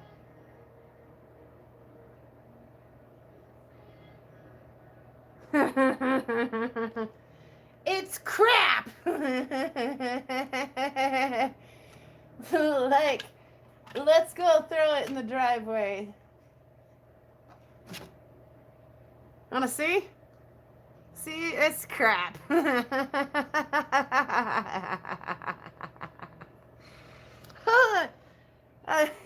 holding this right over my coffee cup. I'm not really entirely sure that I didn't just see a drop of oil. Oh well. If I'm real oh, we got booted. What happened?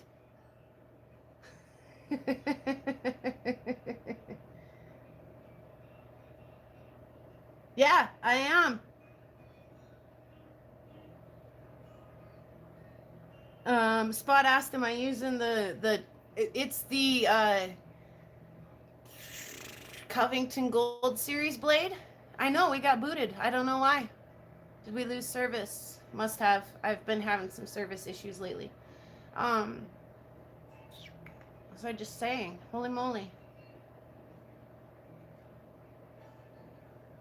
Oh, the Covington blades. They're doing a great job. I mean, I've been cutting like crazy, and they're doing a great job. So yeah, they were an affordable blade.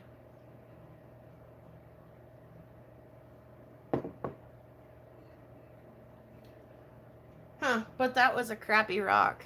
I did it again. I need to quit holding my dripping hand right over the top of my coffee cup. If I hold them both in the same hand, maybe I won't cross-contaminate quite so badly. Like I say, there's a couple little, like there's a little coral fan in there, and it's kind of pretty, but yeah. Spot says she sees Chubby Hubby, and Chubby Hubby says he sees Spot as well. I see you guys too.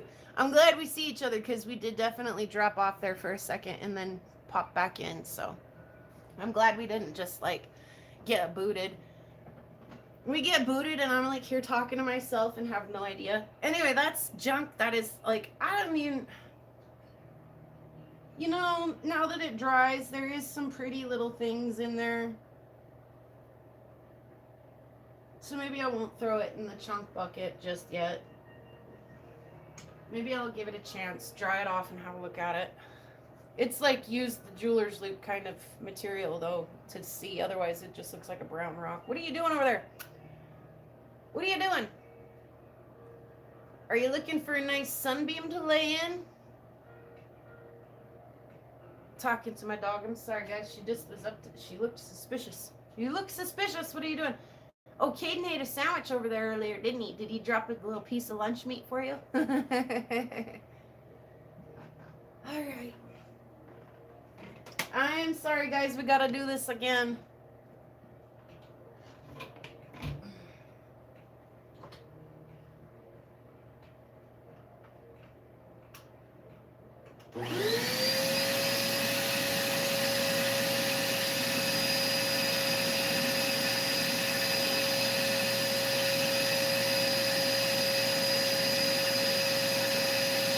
Bad when you talk long enough that it settled down pretty good.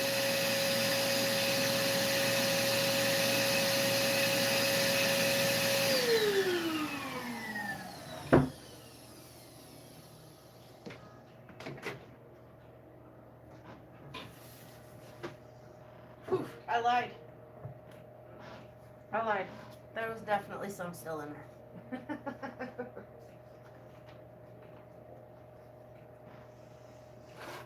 Yeah, let's get that out of there. That sucked.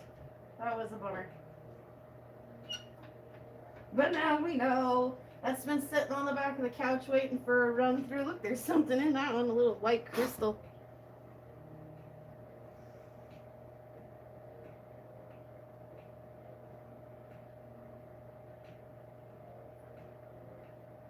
See him in there? A little something?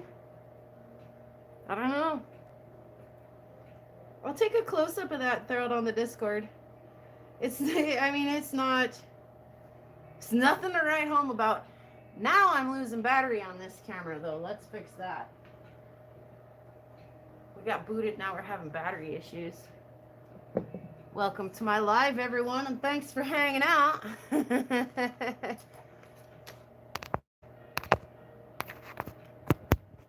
All right, there we go. Yeah, that was kind of less than impressive, in my opinion. Jeff's rock. Let's put Jeff's rock in there.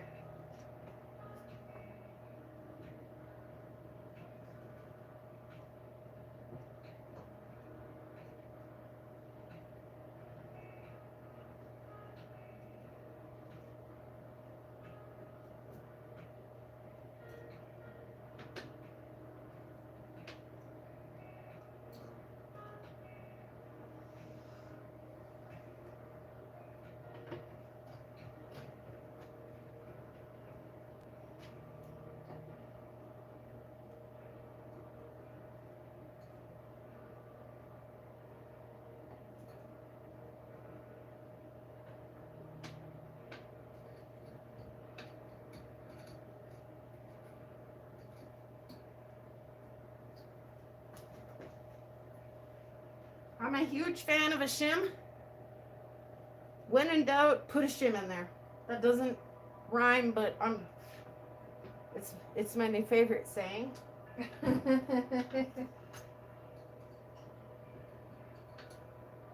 Remember how many times Karen said cool and wow on her thing the other night? On her live the other night? Let's just pretend that I said let's use a shim that many times because I really feel that strongly about it.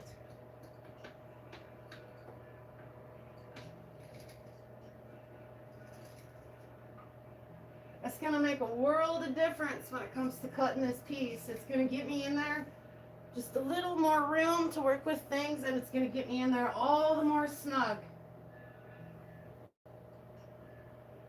You know, it's risky to be cutting rocks live because if I don't get that rock in that vise real good and it comes, you know, wiggling out of there in the middle of my cutting and I bend that blade or destroy that blade, you guys are gonna watch me get so sad. So let's just, you know, let's get it in there. Let's use a shim. I'm gonna keep everybody smiling. All right, we got it good and locked in there. We'll do one more extra two-handed twist just to be sure. Alright, it's in no way, shape, or form lined up to what the other cutter has done here. But that's lined up enough that I think we can get. So we're gonna get this end cut. It's not gonna be straight. We might get 2 slabs out of this, which would be cool because I'd like to have one and I'd like to send one to Jeff and Vicky. And then we'll have the 2 end cuts too, but yeah, we're cutting your rock finally. It's in the vise.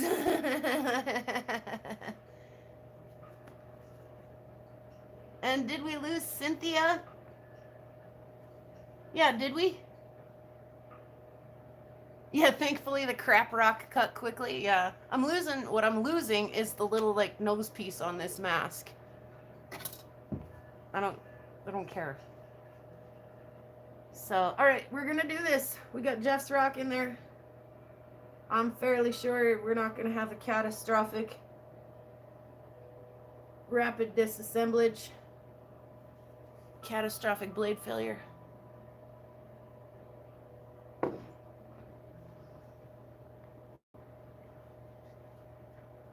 Yeah, the whole thing hiccuped. It gave me a little spinny wheel of doom and everything. All right, one more check. She's in there tight. We're gonna come in there just past that cut.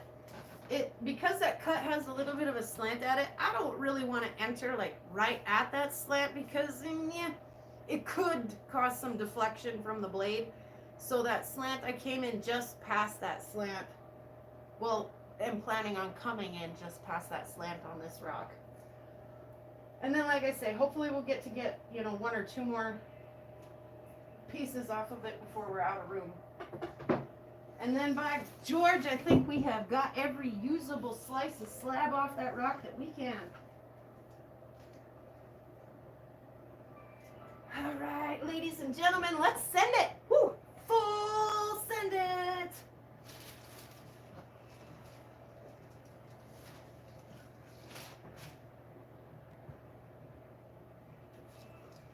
Whoop! Here she goes. I love that little noise it makes. Whoop!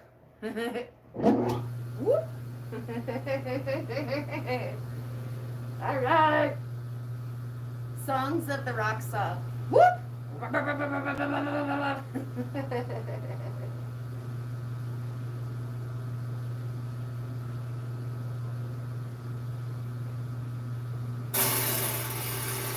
It wasn't very nice, was it? Here we go, though.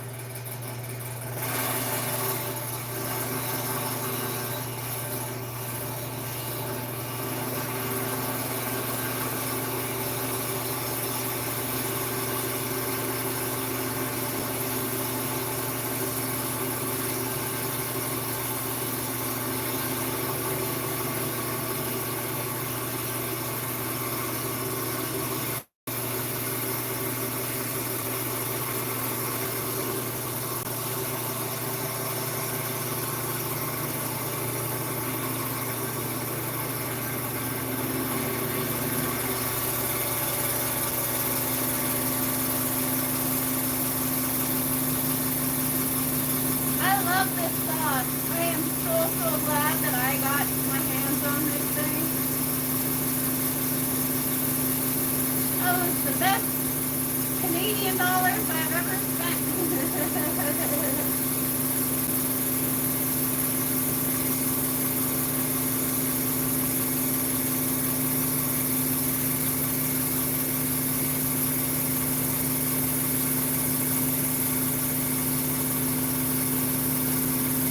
Next cutting rock's just so enjoyable.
It's a hard rock.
Oh man, it's hot.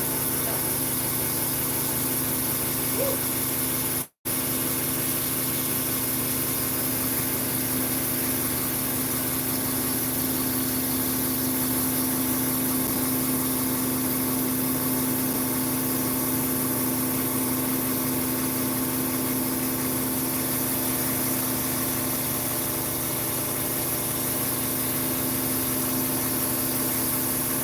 Almost there.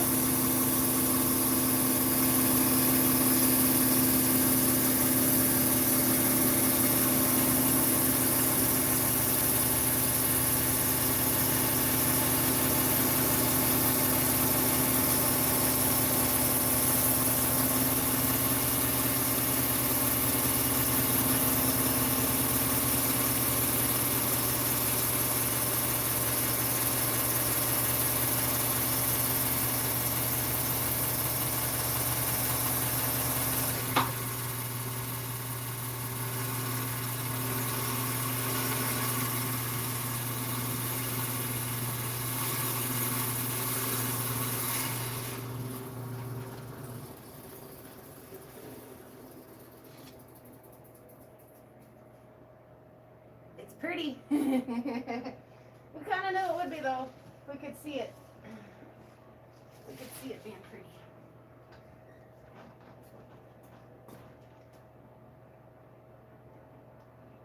Yeah, that's neat. I like that. One more time with the noise, guys. Here we go.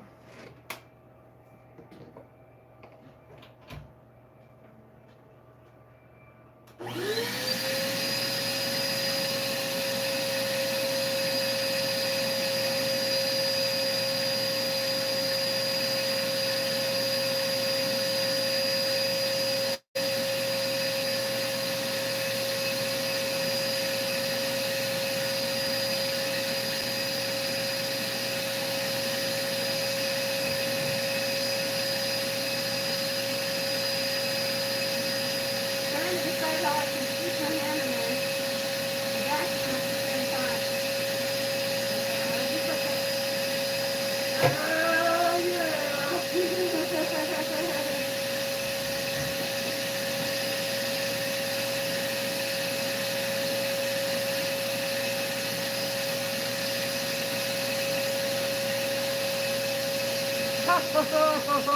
Oh, that is special stuff. That is really special.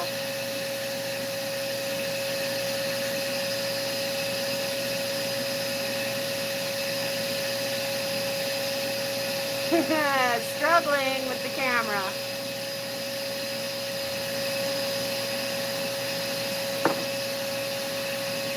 Here's the side that we could see. I really didn't see that clear little agate pocket nearly as well as before. Now that it's wet with salt oil, I really can't. Here's the side we just cut.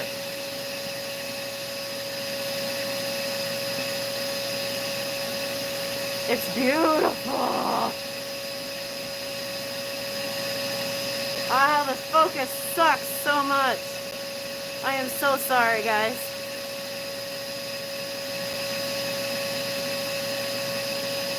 That's some really special stuff there. That's really pretty.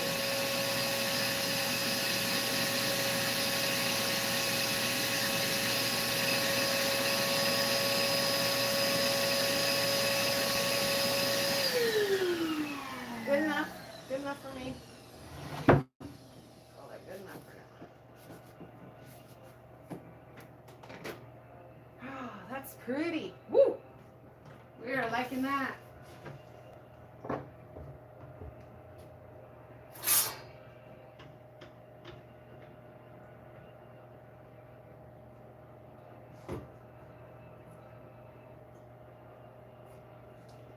You like your slabs thick or thin, Jeff? Turn the camera around and show it from the other side. All right, I will.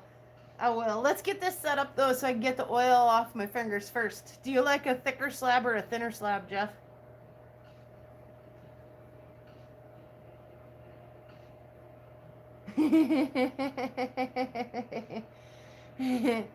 Yeah, my shimmy shim shim. Look at my shimmy. Oh, you meant my shim. Oh my, yeah. I got a whole selection of them. Turn the camera around and show off the other side. That's still the last comment I'm seeing. Too much light coming from behind you. I agree. A thin slab or a thick slab, Jeff? You like your steaks thick or thin? I know you probably like your steaks cut pretty thick. But what about your slabs?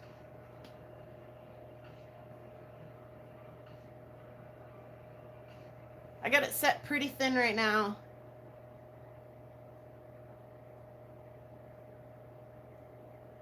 I think I wouldn't mind having a thinner piece of that just because it's super pretty.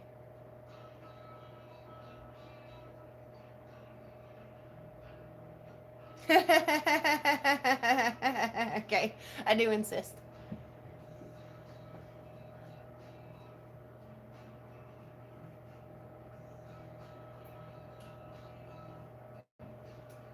All right, let's shut this down real quick now that we got that. We're gonna the words again. We're gonna cut that one and then one more and we'll be done with that rock too. But in the meantime, Jeff says, turn us around so we can see this. I will do that really quick because this is darn pretty. There, finally that darn fan shut off. Alright. Sorry about the ride.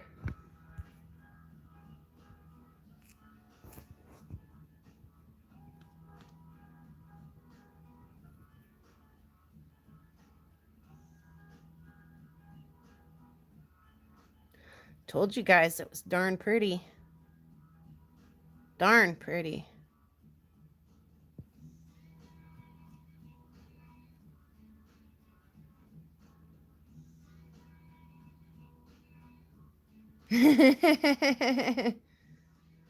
All right, if you insist. Keep it for me. Are you sure, though? Get you guys a nice square slab of that. I got plenty. I could share. I get all the end pieces and stuff, too, so... That is so pretty, you guys. You see what I mean? Jeff sends some of the nicest stuff. Like, he doesn't hesitate not one bit to send you some of the nicest stuff you've ever seen. Which makes sending Jeff a package kind of tricky. Because how do you ever... I could never match that. I cut some jaspers here, some orange jaspers, but nothing that stinking pretty. Nothing yet, anyway. I might be holding out a little. I got some pretty rocks, but I don't want to just cut all my prettiest rocks and be left with nothing but the potatoes. Like I say, the potatoes can be surprising, too. They can... Look at my... You see now? Remember that day, Jeff, when I said I was having issues logging in and keyboard issues, and you were like, get it? And I was like, yeah, well, it took some patience even logging in. We're missing a couple of buttons. Anyway, back to the pretties. I love that little pocket down there, that little... And the purple up in here. There was some green in there, too. Is it this? I got to see it with my eye. Yeah, this whole line across the top and this little zag down are pretty green.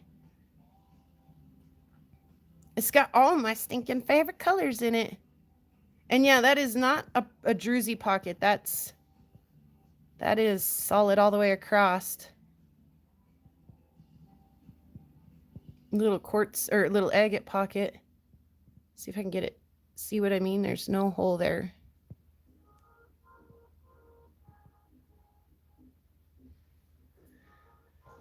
And since we're turned around,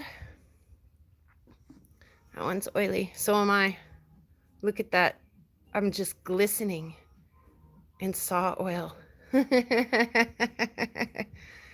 This one's pretty too. Like I say, this came out of that Sherman stuff, that estate sale stuff that I did with my ex-mother-in-law. With Maggie. At the old Sherman estate sale. That's a pretty piece, huh? A vug on your piece here? It sure does, Jeff. But it's not. These are some of the pieces we've been cutting all day, all morning. This is that stuff of Caden's grandpa's.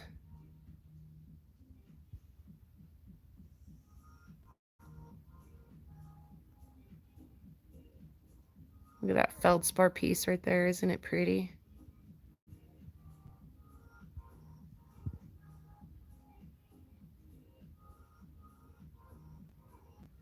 Here's the one we did the other night of Caden's grandpa's stuff. Now this one does have little druzy pockets in it. Hey, Travis.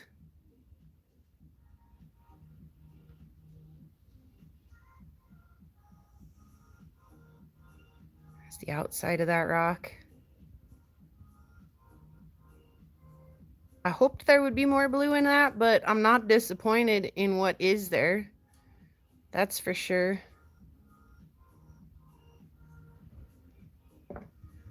And let's have a look at a couple of these that are on the chopping block. Why so green? That's a weird one.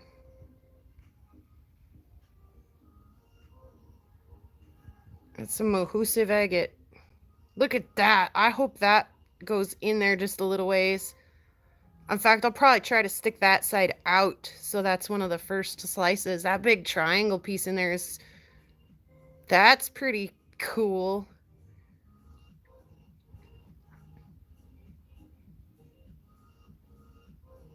Again, I have no idea where this came from. I know where it came from, where I got it. I got it at the old Sherman place. But where did he get it? I don't know. Look at all of that. Oh my gosh. How do you even decide which way to stick this in the saw? This is going to be gorgeous no matter which way you cut it.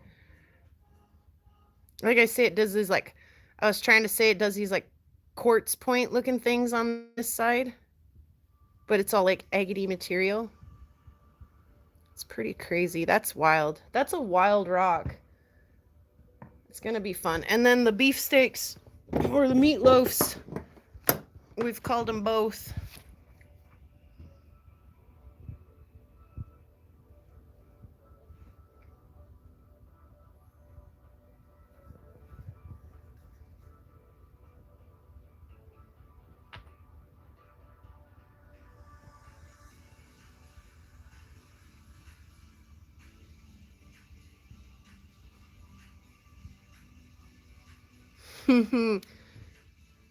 You should definitely go looking for some more of that Kentucky agate stuff. And if I'm not mistaken, Jeff, the Kentucky agate is this stuff, right? This more, oh, stellar stuff. Maybe not that one. I think so, though.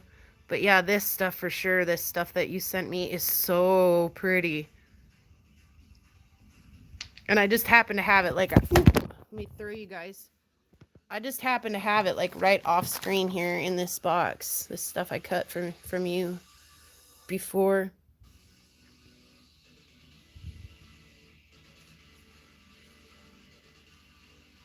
Yeah. Yeah. That is some fun stuff, Jeff. Like I say, I cut a couple of cabs out of that, and I got that in your box for Vicky. So I thought that was kind of a cool way to, you know, I didn't obviously send it all back to you. I kept a lot of it for myself as well. They're too big for your saw. Well, I'd be obliged to send them through my saw. They're so cool. And, you know, just playing with the cab size stuff, the little cab size stuff is so fun. If you've got pieces bigger than, you know, I'd be more than happy to stick them through the saw. Send it back your way. Keep a slice for me. We could work out a deal, Jeff, if that's something you're interested in. This is gorgeous, and it's in the saw. We're gonna get a couple more pieces off of it. Oh! And then my kitty litter bucket's getting full, guys.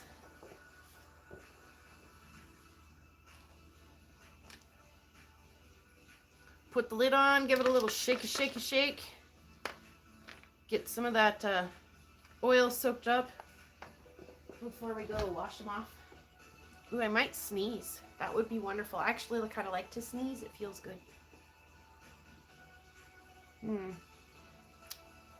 Saying it out loud might have jinxed it. Now it's gone. Now we got rock oil all over the laptop. We got rock oil up on the desk. It's all right.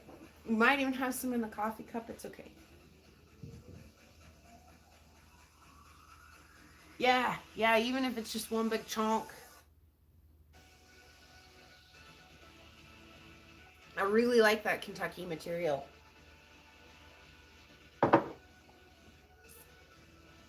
That's definitely not the kind of stuff that I find when I go out rock hounding here. I don't find the big Yellowstone agates either. I find a lot of gray chert, a lot of, not saying that my rocks aren't cool and pretty and that's not what I'm into, but there's definitely prettier material out there. And it's nice to, it's nice to go cut a potato rock that's like, oh God, you guys, it's horrible. It's nice to have those two opposites of each other, you know, like this rock that I found was kind of horrible. This rock that Jeff sent is absolutely stunning. It's nice to not just always tread on the medium, you know, like my rocks are, in my opinion, they're kind of on the medium, and it's probably just because I'm oversaturated with that, you know, thing, where people from other places probably look at some of my stuff and they're oversaturated with something else, and so what I've got is very interesting and unusual to them. So, but it's nice to not to, you know, to have a little variety, a little something from Jeff, a little something from the old Sherman estate, a little something from the Canadian estate sale. You know, Caden's grandpa's rocks that came from the ranch just a couple days ago. We've already ran a couple of those through the saw. It's nice to have a little bit of variety, so it's not just always my stuff. I've cut some real bangers recently. That like galaxy looking stone was really fun. I actually found the other day, oh, it's back in the bedroom, a small version of that. So I know it's possible to maybe find another piece of that out here in the future. But you can bet I'm going to be keeping my eyes peeled for some more of that come this next rock hounding season. Also, I've been, speaking of Jeff's rocks, I've been really eyeballing this coral fossil he sent to me. I kind of might need to see the inside of that someday too. Geodized crinoid. Yeah, I guess it's not a coral, it's a big crinoid. I don't know what it is, but I might have to cut that one of these days. It sits up here and eyeballs me, stares me down. And I think about it every once in a while that, you know, I wonder what's in there. We catch up on a chat really quick and then we're going to send this rock. There's a joke in there somewhere, especially for you, right, Spot? We're telling the kitty that we're putting the rocks in the kitty litter.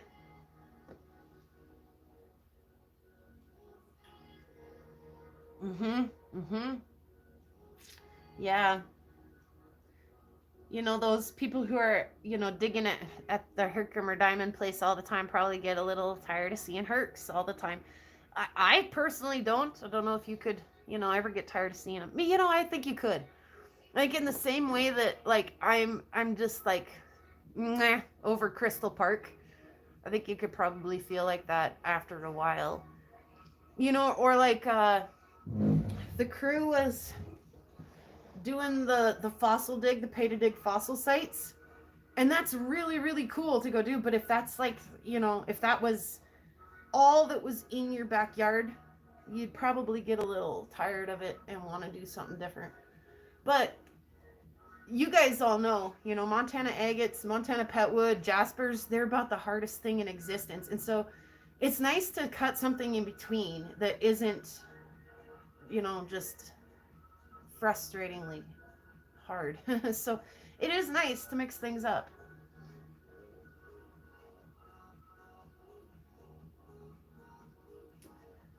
A huge variety. Okay, let me see. I missed something here. I slabbed up one piece and it was so pretty with the wispy red and blue. Ooh. There's one in Caden's grandpa's stuff that he just sent that's really like red and blue. It looks like a lot of fun. How many of the Malawis turned out good? Most of them. And I've got some of those handy here too. You know what? Here's a dud. Here's one that wasn't good. I don't remember though if that came from you or from Greg D. That one might have been a Greg D rock. Here's a couple little cuties. That one's mostly orange inside. That one's kind of white inside. The purple one, oh my god, the purple one was just a stunner. And he was a bit much for my little saw. I was really kind of worried that was going to get thrown right into my pretty grill. Do this one too really quick. This is stuff that Jeff sent me, guys. You know, he did just ask in the chat how these turned out. My god, this one's stunning. Holy crap. My finger wet enough? No. Look at the pretty fire in that one. And I have not cut all of these. I still have a few of these.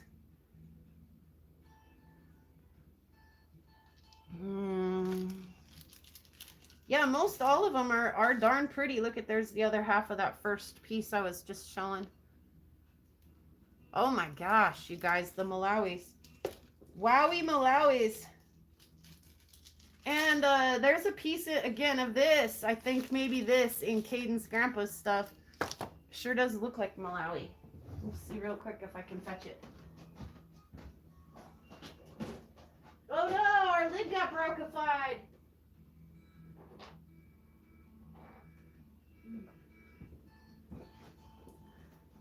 Doesn't that look like a Malawi to y'all? Doesn't it? Kind of look like, look, it's got a little hole already. There might be a bubbly little agate bit in there somewhere. Kind of resembles the outside, kind of reminds me of the Malawi. And then speaking of the red and blue, here's a red and blue one that was in Caden's grandpa's stuff.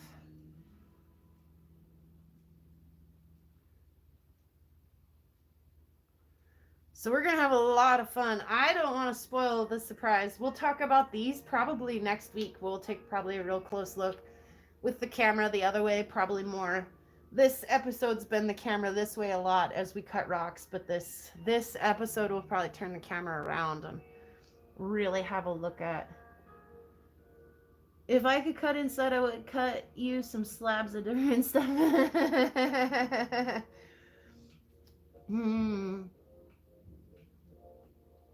Definitely a hardness of like, oh, what is that word that they always use in the Back to the Future? Is it Back to the Future or is it Star Wars when they're like, it might have even been on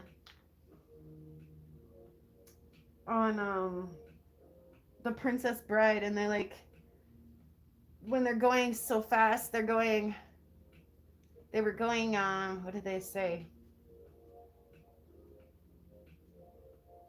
Like infinity speed. I can't remember how fast he said he was going. It's ridiculous. I can't remember. Anyway, there's something in my head there that's like, it's ridiculous how hard the Montana agates are. It's like warp speed, only it's like warp hardness. It just mind-bendingly hard. Just drive you to tears. This was a harder rock. This rock that Jeff sent was a little bit harder, so it's going to take a second to rock through it. But we're going to go ahead and fire it up, sling some oil, and cut this pretty rock. And then, like I say, like one more slice on that. And then I think I want to try this weird one from the Sherman. And yeah, I do. I think I want to try this one next. We'll throw this in, grab one end off of it, and then we'll probably call it quits for today. Yeah, I mean, unless you guys want to, like I say, run a marathon episode today, we could run for, cut a few slabs off that if you guys are into just chilling today. Whoops, we already got the bucket hanging. We're ready to go. Let's do this. Actually, maybe I should go grab a quick bio break before I get locked in here. What goes in must come out.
if I missed anything on the chat really quick before I dive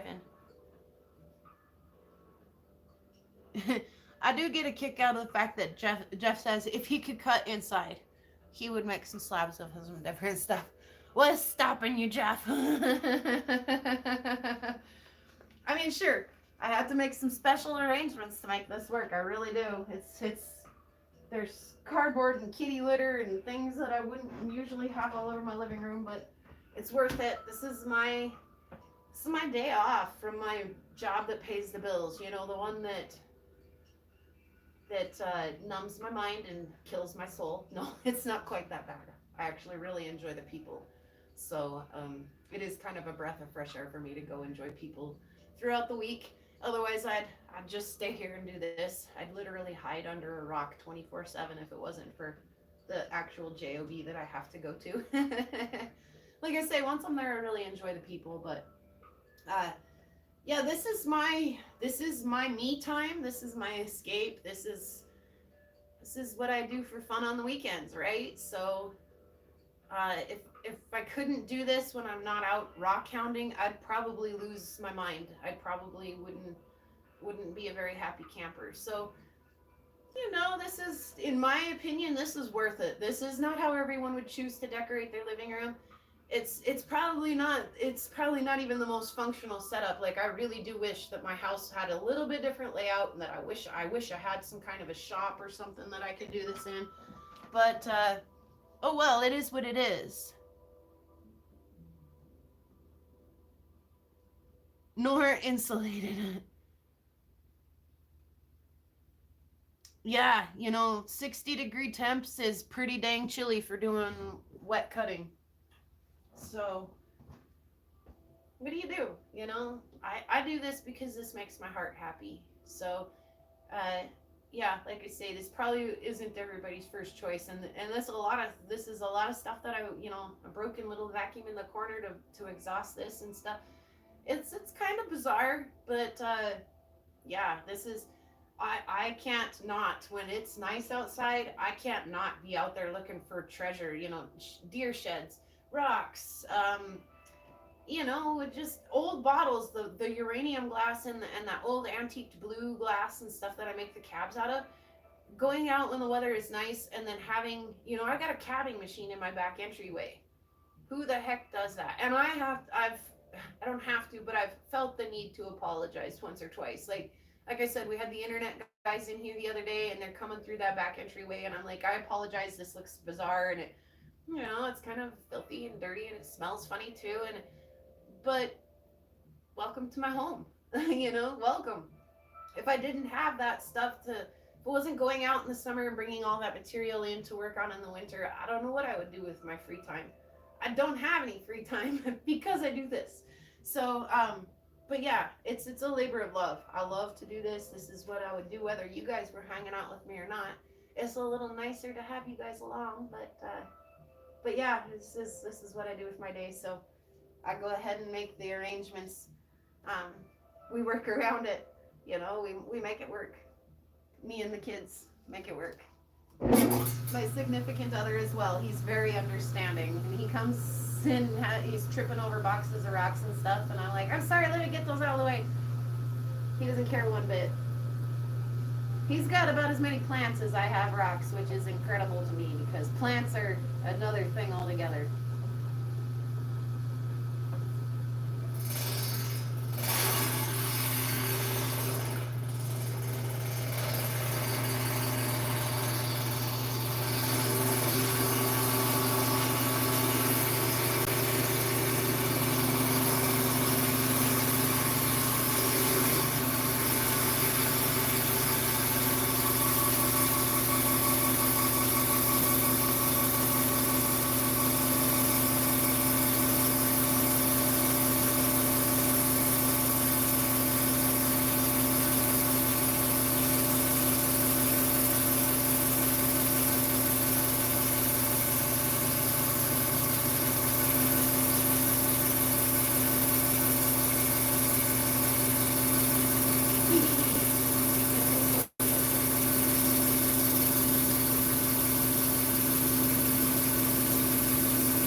I want everybody to have a big saw like this. It is the best.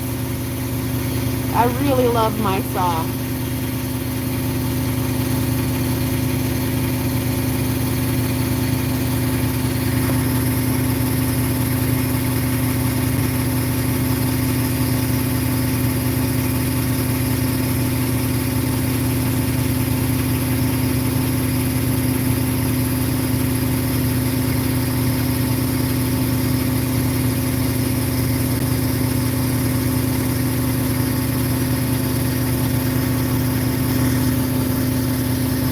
Sorry.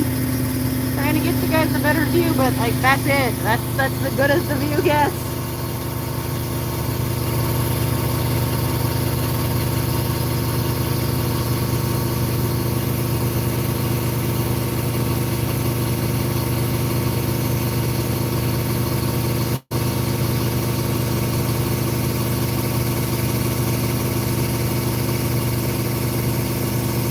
Good idea, Jeff.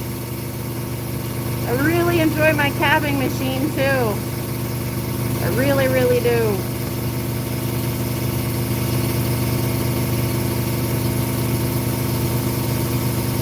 At least a flat lap. You can get a lot done with a flat lap too.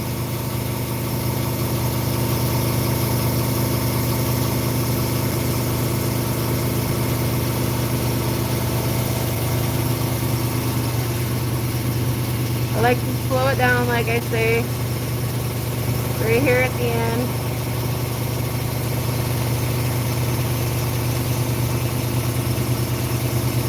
I like to almost just kind of let it fall right over the edge of there. It didn't work out very good. I let it go pretty quick there, but you do have an 8-inch flat lap. You lucky duck. You got 2 more inches than I do, but I need all new discs for it. Oh. Ouch, that hurts the pocketbook, doesn't it?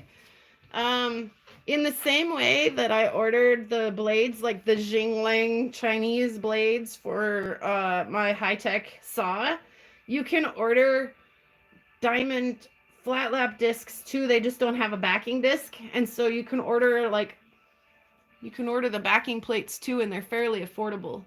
And they do a good job. You'll get your money's worth out of them. Same thing with this saw blade. A little bit less expensive saw blade or the Jingling blades from China. But if you're getting 100 rocks or better out of each blade, then didn't it pay for itself and then some?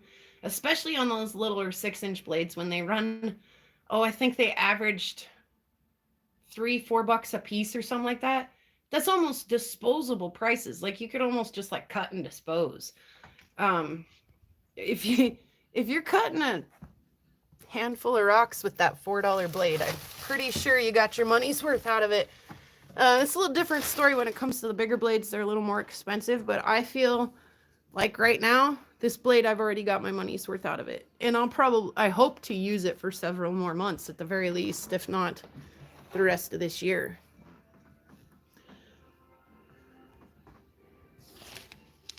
I can see that piece. I'm not sure if it's your piece or my piece yet, Jeff, or if you'll even allow me to send you a piece of this. There may or may not be room in your box for it. If I can fit it in there, I might have to send a piece, but if not, then I'll keep it. I'll be real sad about it, but I'll keep it.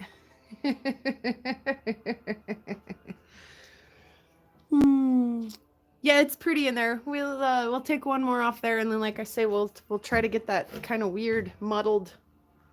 Did I show you guys that one when we flipped it? Let's flip it real quick and look at it while you're out of the vise. It never believes me. It makes me push that thing twice every time. See what I mean? What is this?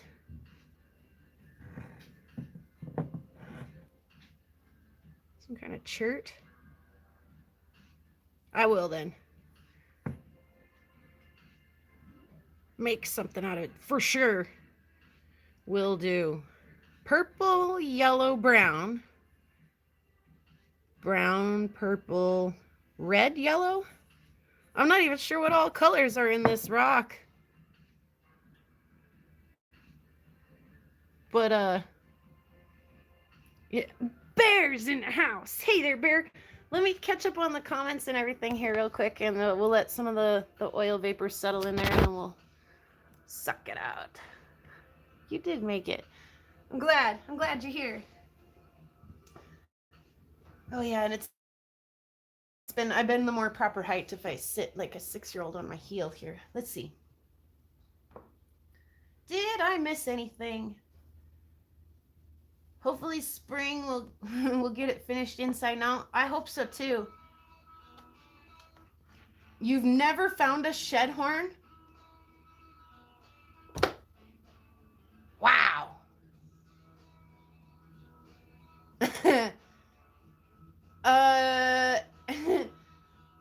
I tried to keep it a secret and I didn't want to blow the surprise. But knowing that, Jeff, I don't know if this counts or if it's cheating, but you're about to find one in your box. See it in there?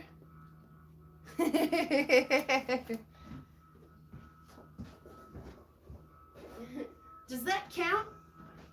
If you find one when you're opening a rock package? Yeah, I'll be sure to keep you posted. Show you what I make out of that piece.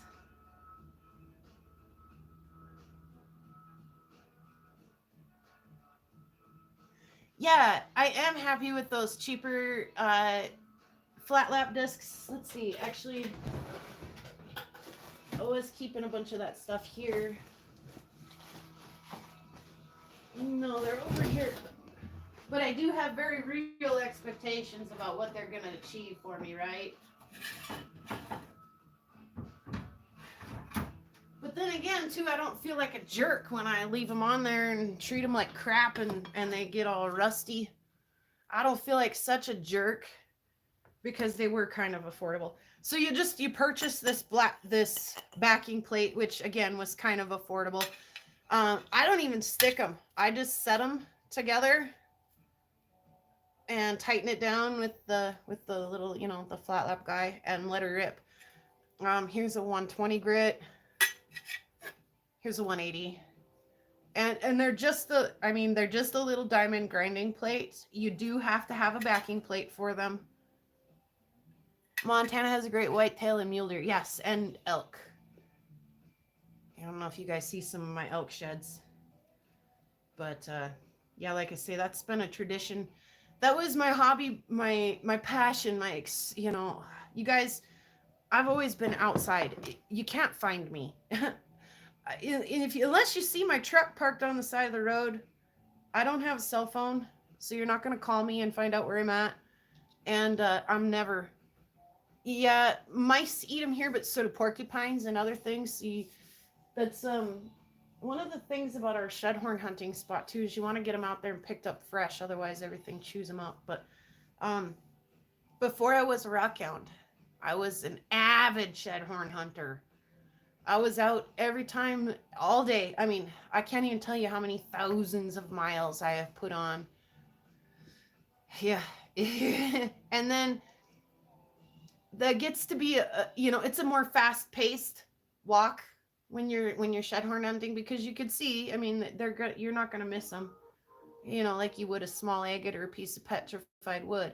So rock hounding is just a little bit slower paced, and I really do appreciate that more focused, slower pace. I don't cover as many miles by far, but I'm actually way more successful as a rock hound than I was as a shedhorn hunter. There were a lot of times I went out shedhorn hunting and came home skunked.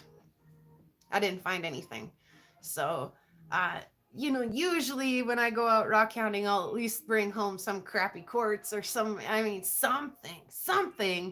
So, I like the pace of rock hounding just a little bit better than shedhorn hunting. But I mean, if you're out for any significant amount of time out in the nature, I think out here, I don't know about down there. Like you said, the critters are eating them and stuff, but out here, you're bound and determined to sooner or later stumble across at least a deadhead or a shed horn somewhere.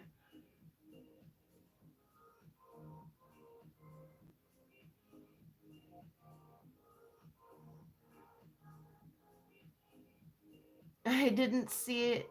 What is? I didn't see it. No, mule deer antlers can easily be distinguished. Yes, they can. Yes, they can. I can tell you if it was a whitetail or a muley. Yeah, it's the shape. Your whitetail all branch off one main beam, and your muley's fork. In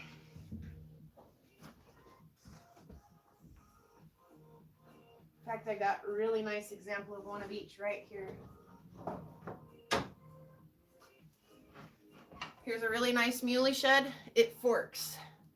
So here's your one main beam down here in the bottom. And you'll see that it forks here, and we get all of our tines off the two, where our whitetails, one main beam, and all of the tines come off the one main beam. So there, you guys learned something today that you didn't necessarily, some useless fact to get filed away in the back of your brain. Whitetail, one main beam, muley, forked. Thank you. Yeah, I was a shed head, hardcore shed head before I was a rock hound. Hardcore.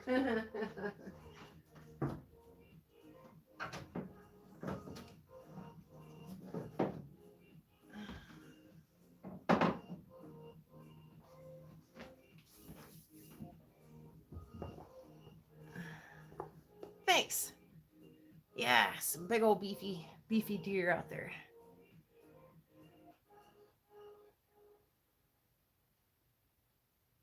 Yeah, they sure can make nice handles. All kinds of stuff. I've done all kinds of things with deer horn. I've never got really brave enough to butcher up any of my elk horn finds, even though I've got some that are not real nice and could be used for belt buckles or whatever, right? But the reason why I don't is because it stinks. I've tried to make dice and all kinds of stuff out of them, buttons for cowboy hats and all kinds of stuff, and I just dislike chopping up antler. It smells like burnt popcorn.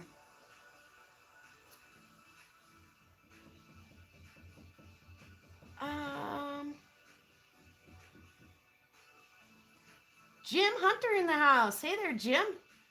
Welcome. We're cutting some rocks today. Hence my fancy headgear. Oh, I finished my coffee. I'm kind of sad about it. Let me go grab another beverage, guys. This hydration's really important.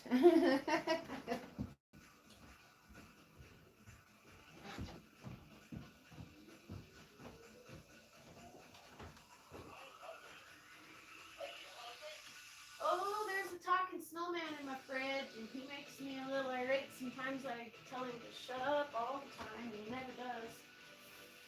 He's always in there talking to me. Where is my drink?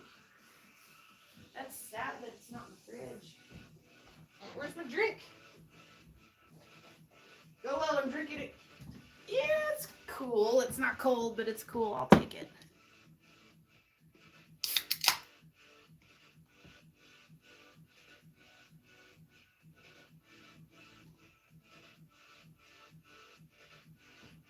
Destruction of what, Bear? Oh, a couch? No. Wow, couch treasures. So you actually can find treasures just sitting on the couch at home. I mean, it helps if your dogs dig up the cushions for you, but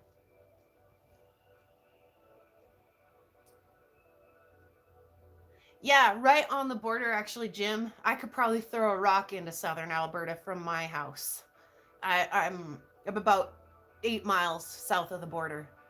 So when you do look at the geography of where I'm out hunting, you're spot on. You might as well call it southern Alberta.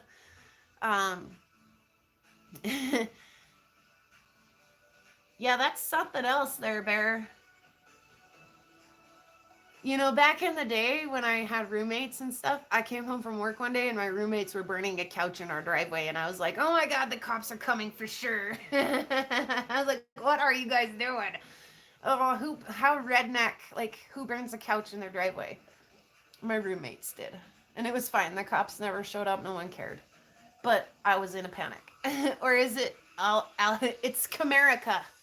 I'm Comerican. Oh, Monberta or Altana?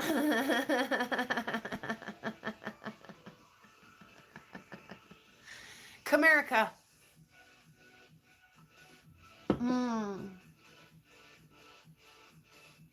That's pretty cool, Bear. I'm using the furniture that my parents got when I was like 13, maybe even younger than that. I might have been even younger than that, but I couldn't even begin to imagine what might be hiding up inside that. Besides that, yeah, like your sister got like video footage of your dogs doing that to the couch. Sorry, it's not funny. Sometimes though, if you can't laugh about it, you might cry. And sometimes you can kind of pull off both at the same time. Some days are like that. Laugh, cry. All right, let's see what's going on. I'm sure there's still a little in this. The light that's inside here makes things kind of warm, and so again, I'm just like, oh, it's warm and it doesn't want anything from me. Could cuddle it all day. Yeah, I knew there was some vapor in there. I didn't suck it out. It's all right. Hold my breath instead. How's that sound? Oh boy, it's so pretty. It really, really, really, really, really, really, really, really is. Chubby Hubby, have you watched Bear's videos? If the world ever goes to hell in a handbasket, I'd sure like to have Bear on my side. He's got a whole weaponarium. You know, like my house is like a rock emporium. I think Bear's house might be a weaponarium. I don't know that for sure, but I'm just kind of guessing that there's pretty much some kind of an axe or a knife or a hammer or a, you know, ice pick or a switchblade or something always within arm's reach at Bear's house. That's how I kind of imagine things there. Knows how crazy I am. I agree. But you know what? You can't make the guy make videos. If he doesn't want to make videos, he doesn't want to make videos. And I get that. A lot of times that's a big chore. It's a lot going on. It's a lot just to do a live every Wednesday. It takes a little bit of planning and, you know, dedication. So and Bear is so helpful in other ways that I just don't know. He gives so much or around the community that I don't know where he would ever find the time. You know, you can't pour from an empty cup. So we love you, Bear. We wish you'd make more videos, but we love you just the same. Use the hammer part of a splitting wheel. I like that in Bear's bio too, when he's like, and other manly things. All right, we're lined up. We're ready to go. Let's just tuck this in a little bit. Last cut on this rack, and then we'll throw the other one in. We'll see what happens after that.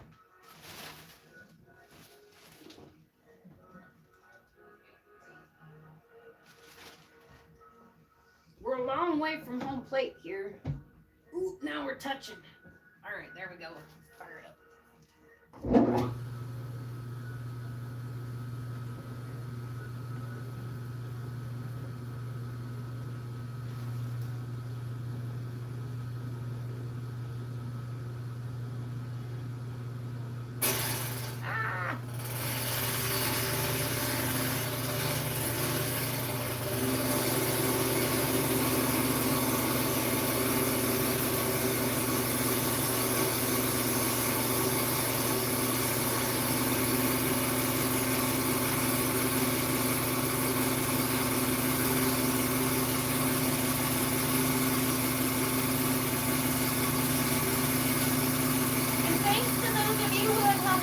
I think we're on like hour 3. Thanks you guys who have made it all the way through, and thanks to you guys who are kind of in and out. You guys who are eavesdropping while you're doing things like this along with me. Maybe this made you feel like you need to get up and do something. I hope so. I hope this inspires you, makes you feel a little bit motivated. And if not, maybe you just feel like you're, living vicariously through me. You feel like we're getting stuff done today. We are. We're getting stuff done today. This is good stuff.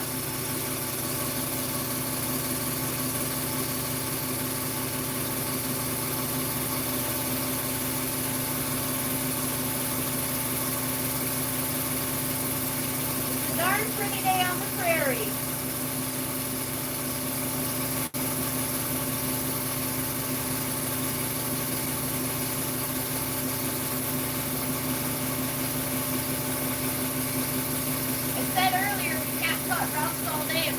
Started in the morning. I wasn't kidding.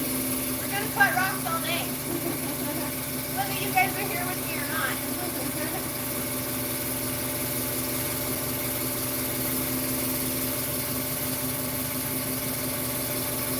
I don't usually sit still too much, so it's good for me to kind of get locked in here and not want to move too far away. It gives me a minute to think,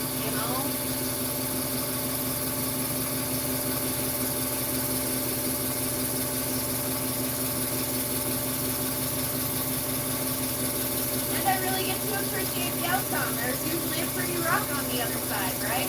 Usually.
Like I say, it's almost perfect. So I don't want to screw around with my back leg too much. I'd rather just down here and let it slide past my fingers. It's pretty much enough resistance. Whoop, now the rest of it.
fell in.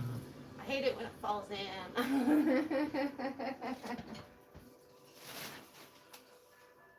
It fell down in the bay. It fell down in the oil.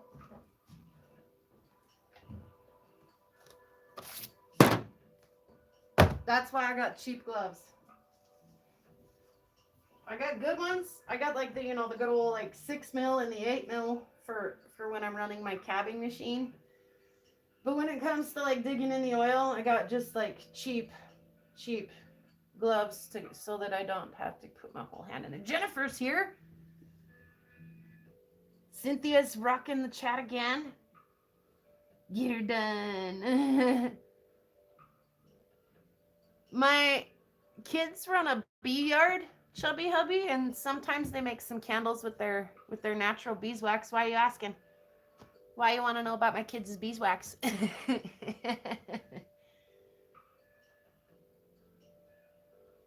I'm running polish tumbles through the ultrasonic today. What are you guys doing? Way to go, Cynthia. That's cool. Jennifer says she's just checking in.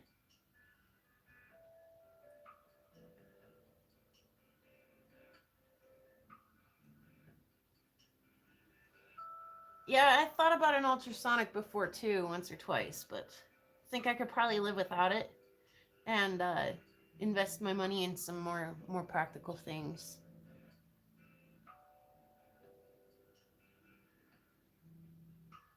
Cool, Cynthia.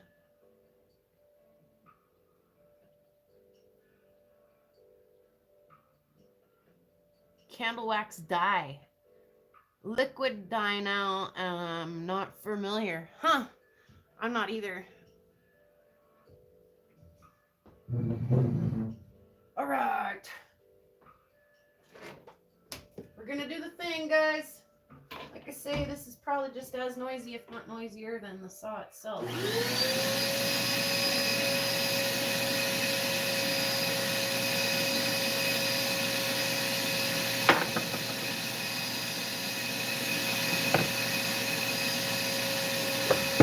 Oh, missed. Tried to put my tool back.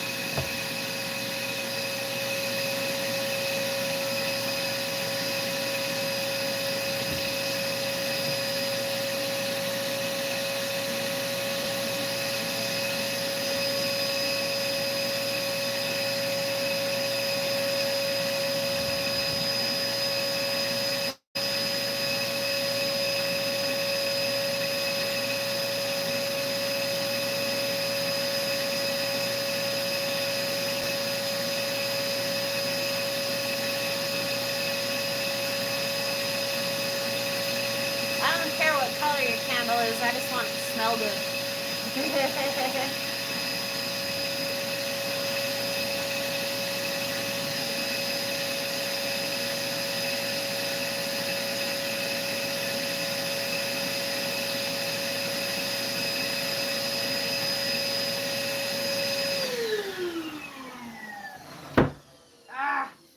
Did you guys see that just happen? Oh man, look what just happened!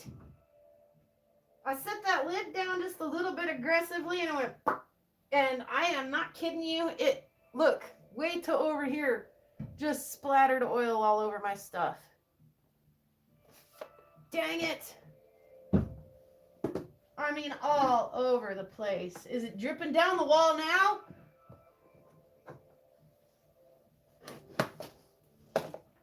Jeez, this is why we can't have nice things. All right. I cleaned it up. It wasn't that big of a deal. Let's see how we did. Not bad. We got most of that vapor sucked up out of there. That was not bad at all. Sometimes it just hits you in the face, about knock you over. That wasn't bad at all. Oh, that is such a pretty rock. I'm so glad we got a little piece off that. Couple of them, you guys. That was worth it. Don't forget the trusty shim. Like I say, I've got a whole homemade shim assortment. A shim bouquet, if you will. And it's really just like chunks of firewood. I'm like, ooh, I need one about this size, and I go look through my firewood, and I'm like, that'll do. I break a little piece off, and it's not like I got, you know, professionally made shims or anything. Here's the little end that's left. And now I'm fairly confident that that little guy will stand up and be a pretty little showpiece. His angle was just a little wonk before he wouldn't stand. Now I'm confident that he's in good shape. It was in good shape. It is in good shape. Let's get him in the oil. Like I say, the oil bucket's getting darn full. We're gonna have to take a minute and go wash those up, but we'll do it another right after, maybe right after this. Let's see, wrong way. Go the other way. Let's get this weird one in here. I'm not real sure what to make of this, guys. I have no idea where it came from, what kind of rock it is. I mean, we hope it's kind of exciting and pretty, right? Hey, Shim! Ugh.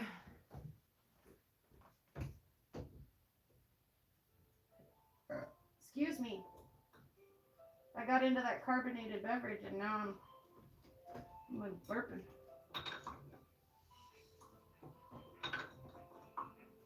Grab the other one too. I think actually two might be a good idea with this wonky shaped rock.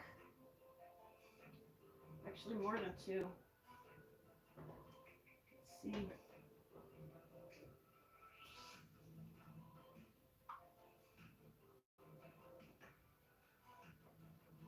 Sorry, you guys get to look at the back of my head right now. I really am sorry about that, but I'm sure you don't mind. I was watching something that came onto my news feed the other day, and some girl was sad because she was running a live, and every time she got up and left, she would put, look, my phone's dying. She would put like a wooden plank in her chair, and the views would go up when the wooden plank was there and go down when she physically came back and sat in the chair. It's like, I'd probably get views like that on this channel if I just put a rock. People would watch, and as soon as I start talking, they're like, "Yeah, the rock was way cool." You know, it depends on what rock I put up there, of course, but like, thankfully, you guys are far more interactive than that, and I feel like you appreciate what we're doing here a little more than that, but let's see.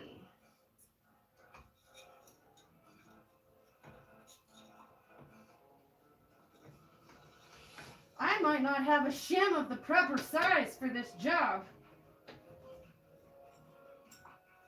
I do, but it's just gonna stick out a little, and that's kind of odd. You know what? If it sticks out at that angle, I don't mind that as much because we can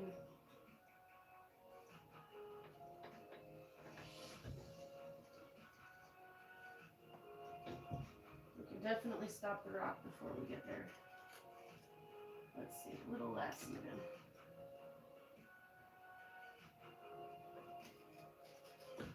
All right, we're making progress here now, people.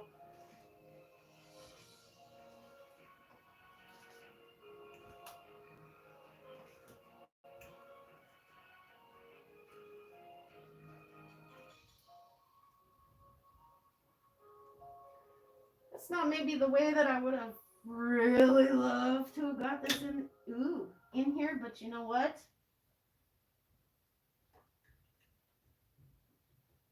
In there is the most important thing.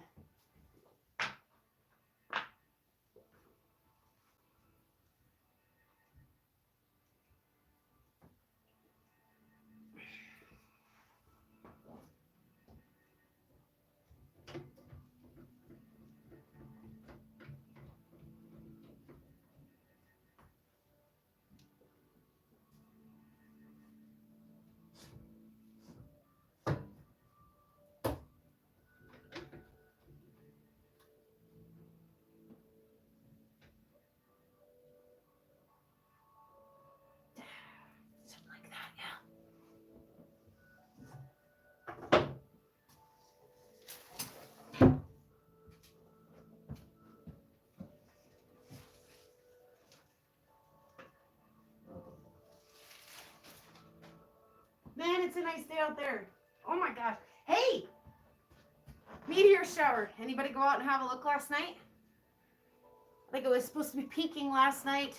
Although I'm going to tell you, I got more video the night before than I did last night. I got 3 the night before. And we're talking about, my camera only looks at one little spot in the sky, right? And so it's like threading a needle. If it takes that shooting star to actually go in front of, look, I got oil all the way up my arm, in front of my camera for my camera to see it, right? So it's literally like threading a needle through the whole great big sky, opportunity of sky that they could fall in. They've got to fall in just that little spot where my camera is looking in order for me to catch. So I got 3 the night before, and I got 0 last night. However, we went to Joseph's last night for dinner. We went over down to Oilmont last night for dinner. And on our way home, my kid was in the back seat just having a fit. Oh my gosh! But that one, it just came and like right in front of the hills, and it was like, Mom, oh my gosh. I didn't see it, unfortunately. He did. I looked out the bathroom window though last night, and saw one out the bathroom window. It was just out of view of my camera though. So again, it's got to go right in front of my camera. I did see a couple, more than a couple though, with my naked eye last night. They just didn't quite thread that needle and get right through my camera. So absolutely, Bear. I have a Wyze camera, WYZE, and it's just a doorbell camera, whatever, you know. I aim that puppy straight up at the sky and set the motion detection on. And then any kind of motion activates my camera. The reason why I picked that camera is because I watched there was a fall that hit the news and was a big deal, right? And all the meteorite hunters were on it. They were buying plane tickets and they were headed out to hunt. On the news footage, there was a single mom, much like myself, and she was just sitting on the couch watching TV with her kids in the living room, and she got a notification on her phone that said, motion activated on your camera. And she actually leaned back and pulled the curtain back and saw the meteorite with her eyes. It was that fast. There was a motion detected on her camera. It sent a notification to her phone. She turned around and still was able to see the tail end of that event. So that it's a great camera. I need to take a bio break real quick.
Kick the router on the way by. That's good for the internet connection.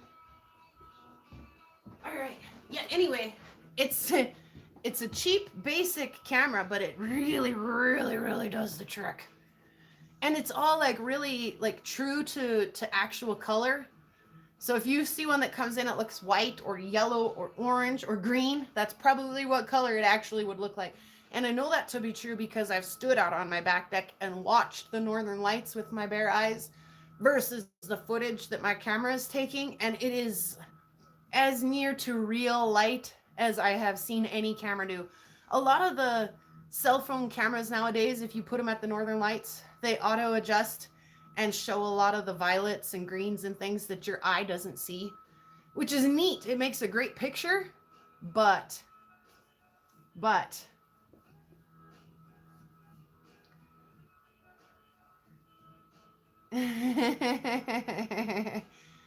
where was I felled from heaven? I think we're all made out of just a little bit of stardust. Yeah, so I catch them on camera every once in a while. Northern Lights and shooting stars, any kind of sky event. Hopefully I'm catching it on my little chintzy, affordable Wise outdoor camera, you know. Great little camera. Get one if you need one. Get one if you can't sleep at night because you're missing what's happening in the night sky. You know, and if you're city locked and you're, you know, city lights everywhere, it's maybe not the greatest. You're not going to get as good a picture as me. I can't even really say that though, because my brother lives in a bigger town than I do, and he gets great meteorite footage on his camera once in a while. Him and his buddy his roommate were out on the deck one time, and they saw one, and of course their camera is recording, you know, and in fact, they see it and they're like, whoa! And then my brother's roommate's like, wave your arm in front of the camera. And my brother's waving his arm in front of the camera. Of course, it had already started recording because it saw them moving around. But still, they were like, did it catch it? Did it catch it? Whoa! And then they sent that into the AMS and report. I actually saw the same fall on my camera. So we both reported to the AMS on that one. So what else is going on? The bear's throwing his wrench around out there. He's helping us all find each other on the interwebs there. Anyway, let's do this rock. I'm excited to see what's in there. Hey, thank you, bear. You are the bomb. You are the bee's knees. My very best wrencher. Glad to have you on my side of the ring, man. Glad you're my buddy. All of you guys, you make my world just a little bit more sweeter, a little bit better. And I hope that I do the same to you guys. I hope that, you know, I assume so. You wouldn't keep coming and tuning in if it didn't feel good to be here, right? Yeah, let's do this rock. We can't say we sent her just a little too hard if we don't send her. So let's do it.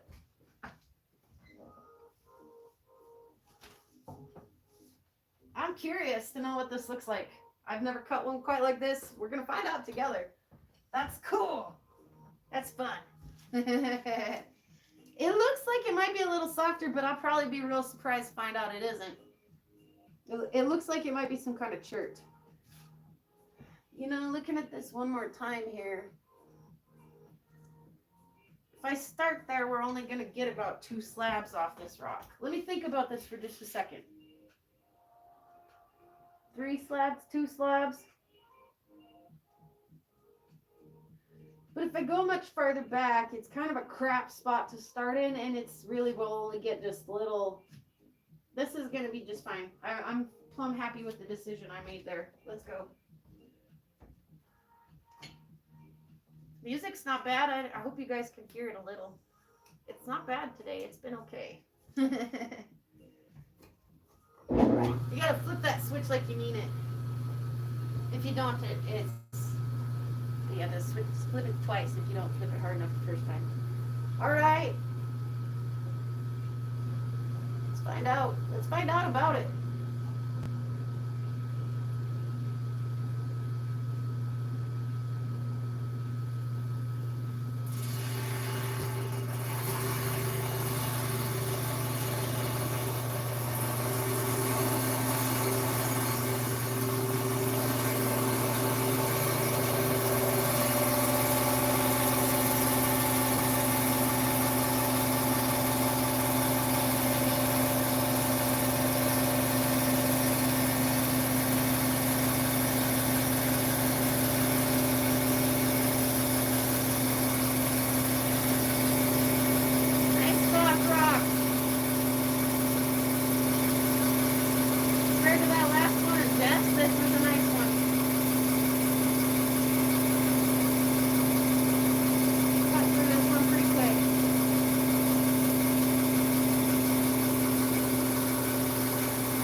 I forgot about.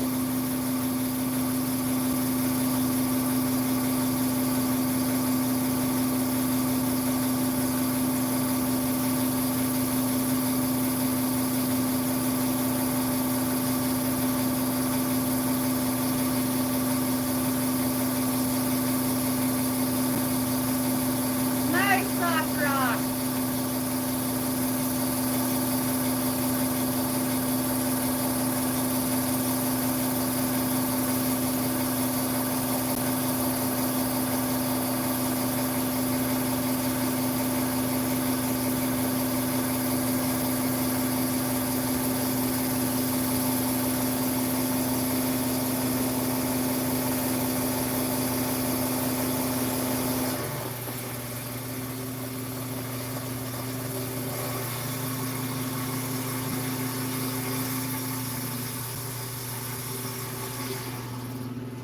Well, that was a pleasure to cut. I don't know how thrilling it is.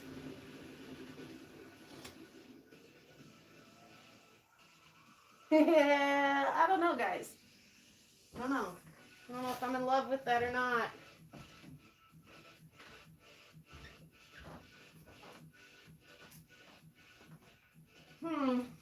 Let's have a peek again real quick. I'm gonna just stick my hand in there real quick and grab it. And then, like I say, there I forgot that I dropped that last piece down in the bay too. So we're gonna have to get in there and get that too. Oh, grab it real quick. It's purple. Does anybody out there dig purple rocks? It's not awful. That's not my oil rag today. But it's certainly not dazzling. I expected there to be a little bit more color throughout. There's some yellow like in the corner. It gets a little buttery. But yeah, for the most part. I'm going to take another slab off of it. It's pretty. It's like a butterscotch creamy color with a mauve-y maroon color. I don't hate it. I just don't love it. Somebody out there probably will. Somebody out there's like, that's pretty. What are you talking about? It's really pretty. But it isn't me. Let me turn you guys around. It isn't me who's like, yay, I love that. Let's have a look.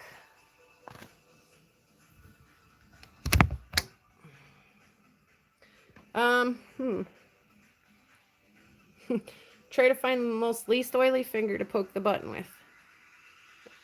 And it always makes me poke it twice. There we go. Okay.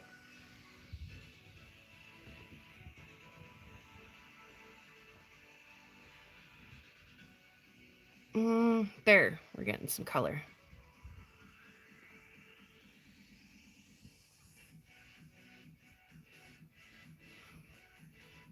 It's not the most beautiful thing I've ever cut. It's not bad. It's just not the most beautiful. What do? You win some, you lose some.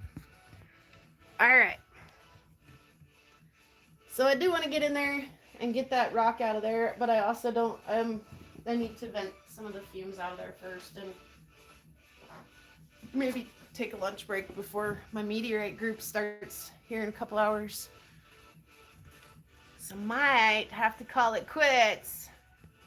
That's the closest thing to marathon run that I've done.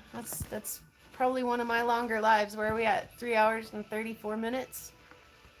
That's getting up there for me. I usually try to keep them about an hour and a half, 2 hours.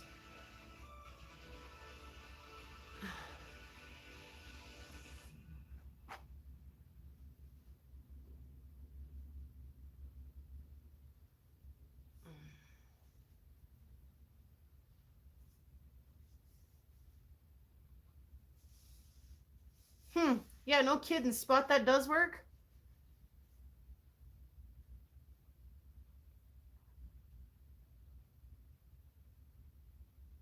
Huh.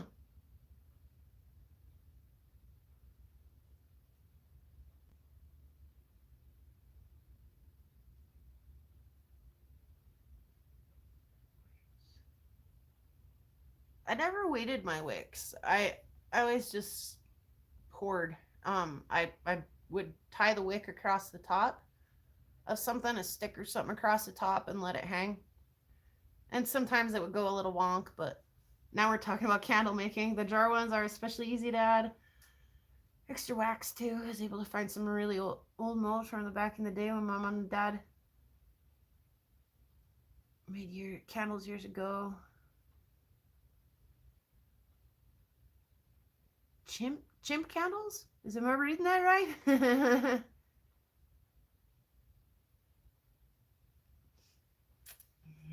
Candle making is good because it makes your house smell good. You know what else makes your house smell good? Bath bomb making. I still will, if I leave the lid off the bath bombs, I can smell them. They'll smell the whole room up, and it's good. Chimpanzees, I did read that right. All right, chimps are good. I mean, like the critters, like the animal world. So yeah, we got this weird, weird little mauve rock in the saw right now. We'll finish cutting that up this afternoon.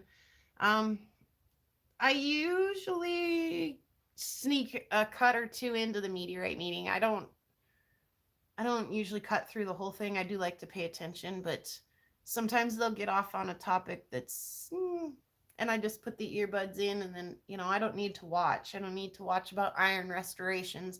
It's nice to listen to because I do learn things, but I don't necessarily need to watch somebody's iron show and tell while they're talking about iron restorations. I can put an earbud in and listen and then go cut. Bath bombs do smell really good. I'm glad to know you like the way it smells. I think that's, kind of the most important thing. It could kind of look a little bit odd as long as they smell good and it makes you feel good, then that's the point. One line guide to wick sizing. Is there? That's a good question. Yeah, so we had a huge big week in the rock counting world. And then there was a package opening right before my live this morning that I kind of watched. I was kind of trying to clean up a little bit and, find my vice and get things set up for my live. But I did watch a little bit of Theo and oh my goodness. And Kyle's, oh my God, live or unboxing together. It was really fun. Theo's got some really pretty material as well. So there was some stuff in there that was good. Hey there, Rufo. Oh, and Jennifer, she's got her rock tumbler up and loaded. That's right. Thank you, Jennifer, for mentioning that. And she didn't peek. She just loaded it with grit and water and sent her to rocking and rolling. So she'll get her first peek at that when it comes to changing the first grit. They were live today. Okay, so when I got up and watched it had just posted like 28 minutes ago. So I missed the live part of that and just got to rewatch. But yeah, Theo's live on Monday. That was fun. What else is going on? Karen did her thing. Oh, and then the podcast, that was good too. It's always good to see our friends from down under doing things. I always get a kick out of the rocks down under. They look sort of similar to the rocks I find in Montana, which kind of blows my mind a little bit. So not quite as similar as some of the stuff like in Utah. Oh my goodness, Utah is like the other Montana. So yeah, howdy, Brian. Glad you could join us. We're kind of wrapping things up here. We're still just kind of just chilling now. We got a lot of work done today. We cut several rocks. Not even really sure how many we cut. We finished that one. Jess cut the potato rock, and then we just put the weird mauve colored one in. So we're working on our fourth rock today. So yeah. And now, like I say, we're just kind of chilling and kind of recapping how everything's been for everyone this week and what's going on next week. I think everybody's kind of like a little bit on a, kind of more plateau where things kind of peaked right there before Christmas. Now things are kind of plateauing a little bit. But yeah, really fun week in the Rock County community. There was a live almost every night. There was a sale every other day, or an all day sales, like marathon runs. And so, yeah, I'm glad to kind of throw my drop in that bucket.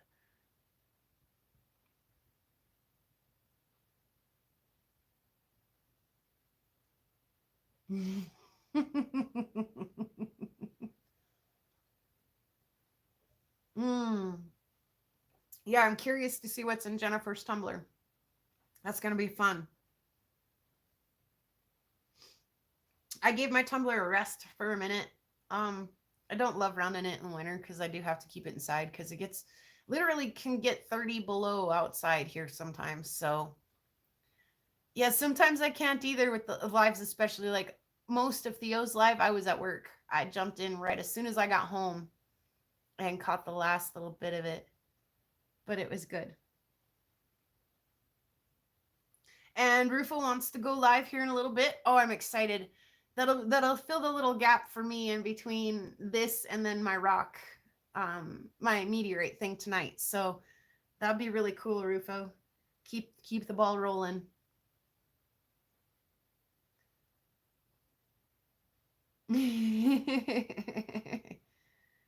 So yeah, lots going on. Lots going on. My hair's a mess from the mask and the glasses, and I just don't care. I don't even care. This is what I look like on my day off. I'm ready to dive in ready to dive into the belly of that beast over there and let it drip oil down the back of my neck. So who cares what I look like? Yeah, so there's, like I say, lots going on. I hope that Karen's feeling better. She was struggling with some bad teeth there, and man, there's just about nothing that makes you feel worse than back pain, constant back pain, and tooth pain. Do you see my, oh, look, I got me a Rufo sticker, guys, and I proudly display that puppy. Oh, thank you, Jennifer. It's really honestly one of the last things I really care about most days is how I look. I try to look at least a little bit not dead, I try to look a little alive. But yeah, we're not here to look at rocks really more than we are to look at me. So just let it go. Let it go. So yeah, it really never ends here. And like I said, we just got a whole bunch of old collection from Caden's. He says 4 greats, great grandpa. I'm not sure if that wouldn't be like grandpa, great. I think there might only be like 3 greats in there. He might be right. It might be his great grandpa. I don't know. I'm not gonna argue with him. I'm just gonna say it's old stuff that came from his grandpa off the farm, off the family ranch. So we're gonna be digging into that, and there is some super exciting stuff in there. I've got stuff from that old Sherman auction that, like I say, this piece is gonna be just too cool. So we got all kinds of really fun stuff to keep us busy this winter, and that's just like barely scratching the surface. There's rocks down here are almost knee deep, stacked almost knee deep underneath this table. So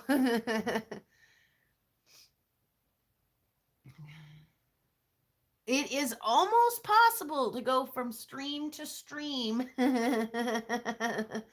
without ever stepping out of a stream, right? Without ever putting foot on dry land. And is that slab saw behind? Yes, it is. I love that. That is my baby. So yeah, if you want to go back to the beginning a little bit, it's a gravity fed saw. It's a kit saw, a home build kit saw that I picked up at an estate sale up in Canada just a couple of months ago.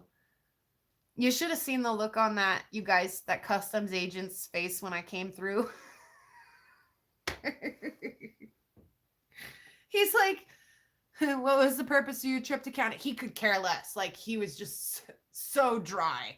So dry. And I'm like, I went to an estate sale and picked up some rocks and a rock saw as I motioned to the back of the truck.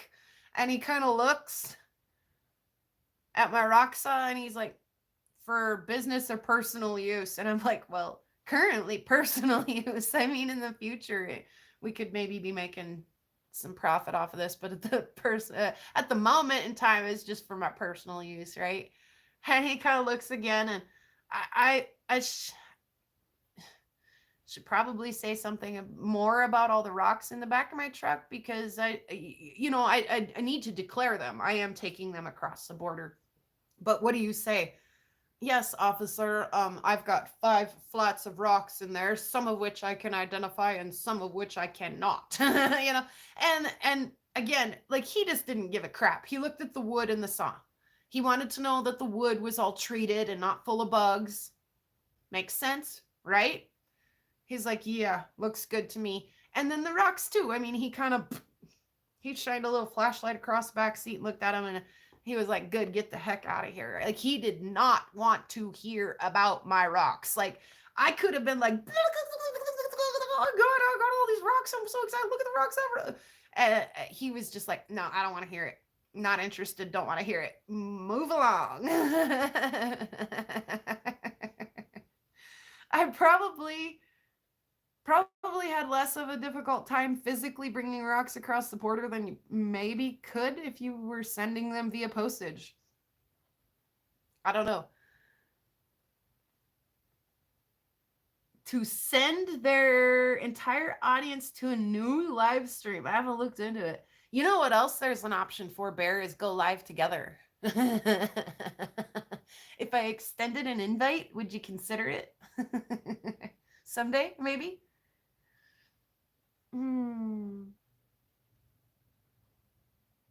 Going from one live to another as a group through a link. It's called a raid. They call it a raid. Whose live stream can we Rufo, go live. We'll raid you.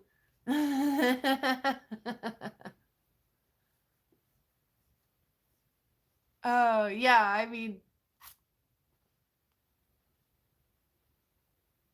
I was like, yeah, that customs agent didn't ask nearly enough questions about my rock. My buddy was like, that's because you didn't even really. Oh no, we got booted again. You use that StreamYard. I need to know more about that, Bear. We might have to have a discussion about that later. Why would that be beneficial? I mean, I kind of understand some of the extra functions with that. I haven't eaten today. I haven't either. I had a bite of my kid's sandwich. Yeah, that's fine, Rufo. We'll wait for you. Yeah, that sounds about right, Spot. Something that's got to be kind of curated. Better than stream together on YouTube. Okay. Rufo's got an opinion there as well. Like I say, I've seen some of you guys use some of these other apps, these other things. um yeah, even like a recorded Zoom thing, I don't know. There's lots of different ways to get your content out there. I like live. I like unedited live. It's editing can be a real hassle. It takes a lot of hours sometimes to edit just a short video. And sometimes after you've edited it and watched it like, a dozen times, you never want to watch it again. By the time you post it and send it out there, you're just about so over it that you never want that video to come through your live feed or your stream ever again. So I've done it before, the live raid thing. Very interesting. We all went from one of Patrick's premieres to Karen's live once. That's cool.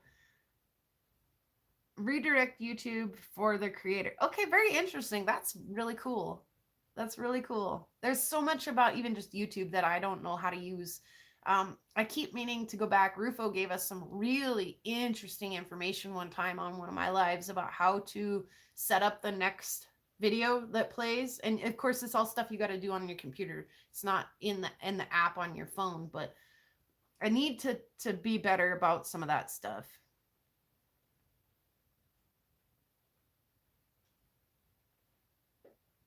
And bada bing, bada boom, you're live, says the bear. Yeah, okay. You know what, Brian? I will make a video today. Can I do that?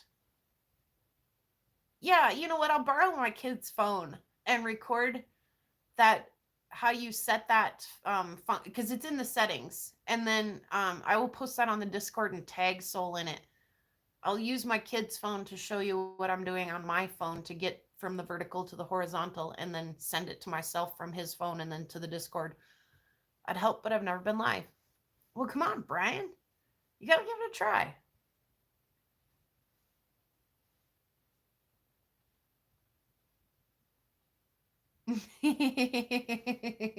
Good to know, Chubby Hubby. Good to know.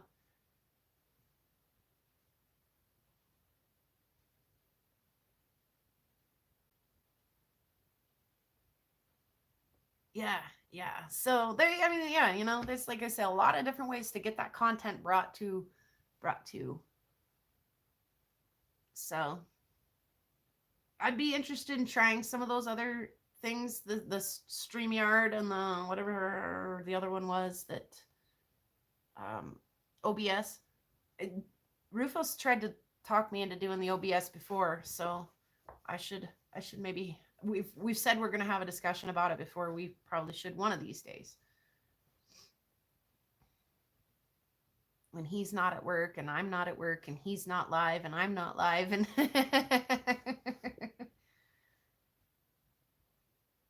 Descott. Oh, I keep getting the spinny wheel of death over here. It's probably because we're pushing 4 hours. I think once I get past about 2, things kind of start to get funny. I've noticed too that when I'm watching people's lives, when they get past like 3 and 4 hours, sometimes the words and the mouth kind of get unsynchronized and weird things start happening when you start really pushing it for a long, long time. But we're almost at 4 hours, you guys. That's almost double what I usually do. I can't believe you guys are still here with me. Thank you. Thanks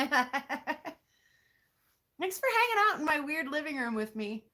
You're all welcome, all invited. The door's open. Come on in, hang out for a while.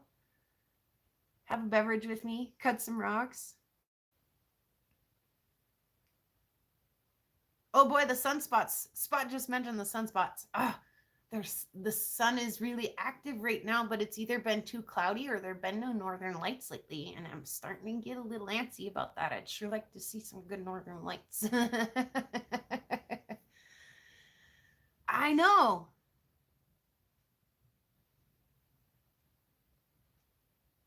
I know. A chubby hubby tin bear production. Tin bear. Is bear tin? He's definitely not very tick, is he? He's not super tick. He told me one time he's getting a little bit of a bear belly. And I said, I don't think so. I don't think so. He says he sits too much for his job. And that sitting sucks the soul right out of his. I'm just kidding. He didn't say that.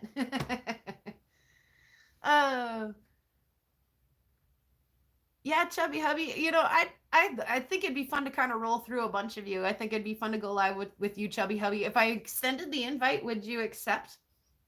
And Bear, would you accept if I extended the invite? You guys know I don't run a real strict script on my lives. Just hang out and visit. I didn't eat enough to hibernate this year.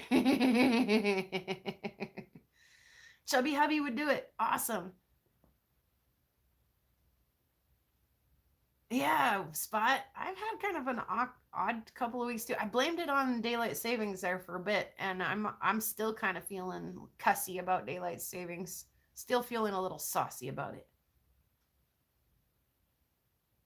You may have actually said it's sucking the soul right out of you. And Bearwood, we'll make some plans, you guys, to do some of that here in the future, especially like I say, in the winter time when we're all kind of geared back just a little bit, slowed down just a little bit. It'd be a kind of a neat way to get to know each other a little bit better, is to do a go live together. I might need to try the OBS or the StreamYard before I get carried away inviting people on. That might make things go a little bit smoother, but I vote to abolish daylight savings as well. In fact, I just about rejected your reality and substituted my own this year and just said, to heck with you all, you daylight savings if you want to. I'm not gonna. Yeah, it doesn't quite work like that though. Yeah. Anytime it's on a ballot. Yeah, good for you, Rufo. Way to flex your muscles. I love it. Anyway, so yeah, we've done this, 4-hour thing here. It's been a lot of fun. I could probably keep going, but I really should probably go feed myself something. And yeah, get ready. we're gonna visit with Dr. Alan Rubin again tonight on the Meteorite Hangout, which is always like drinking from a fire hose. It's just so much information. I love it. I love it. Peek tonight. Don't forget. Absolutely, you guys. Let's just take a peek. Have a quick little peek. I kind of noticed. I worked a lot of nights. I was a bartender for 10 years up here, and so I was always coming home and going to right at dark, and in 2-3 o'clock in the morning sometimes. It was one of the favorite things about working nights was driving home under the starlit sky. Most often you can see a little shooting star out here in the unsaturated sky about once every 10 minutes. I live about 10 miles from where I worked there. And on general, I could see usually at least one little tiny streaker on the way home. Sometimes not, but usually a little bit. And that's not what I catch on my camera. Like I say, it's got to thread the needle for me to catch it on my camera. But there was a spot in between here and my house and my work where I liked to pull over almost every night on my way home and just stick my head out the window. I would rest my head on the arm of the door and just kick my head out the window and look up at the sky. And they put a freaking propane tank out there in the middle of nowhere, and they stuck a stupid street light right over the top of it. I actually said something about it to there's a cop that lives up here in town. He works in 30 miles south of here, but he lives up here, so he makes that drive pretty frequently at night as well. And I was like, yeah, it ruined my night sky viewing when they put that dang street light out there. And he's like, they did, didn't they? I was like, yeah, that was the one like real dark pullover between here and there, and now it's not dark anymore.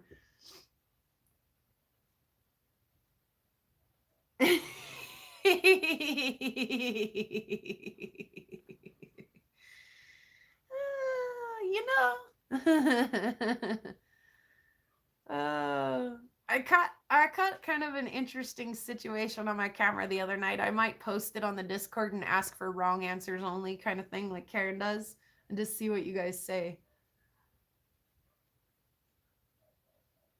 It's not a streaker. I didn't catch a streaker on the camera, but there's some weird things happening. It might include the horn of a Model T. Aruga!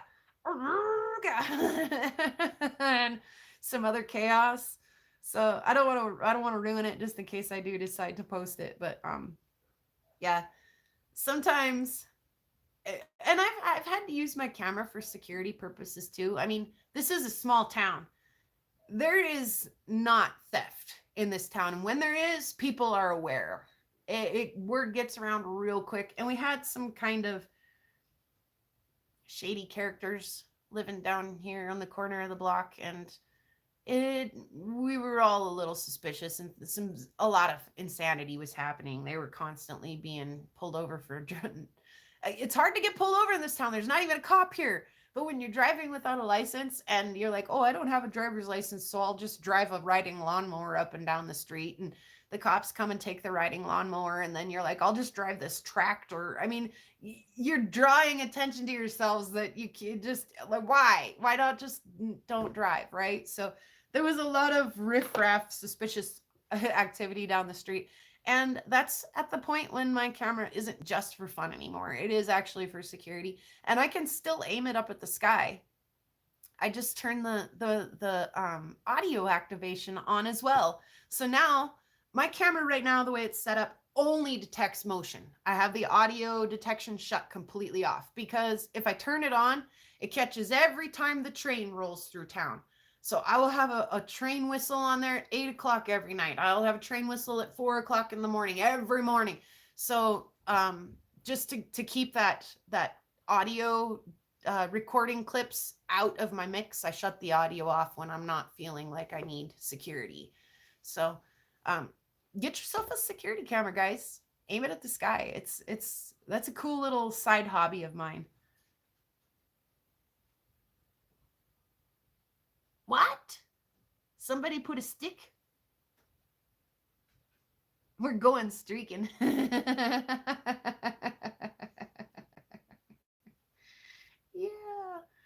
Yeah, it's a beautiful day out here. Like, you guys can see all this sunshine. it cleared off last night, and with the clearing of the sky, it got pretty darn cold last night. But but we should be able to see some stuff tonight. So hopefully they're rocking and rolling out there, blazing across the sky and giving us a good show. I'll be watching for sure. I haven't heard of anything otherwise too exciting in the meteorite community. Nothing really new going on there. And then the same old stuff here, you know. So anyways.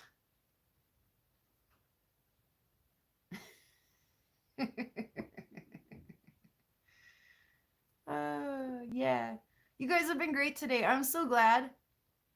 I'm so glad you guys came and hung out with me. Cut some rocks with me today. It's been a lot of fun. We'll do it again. You know we will. Hmm.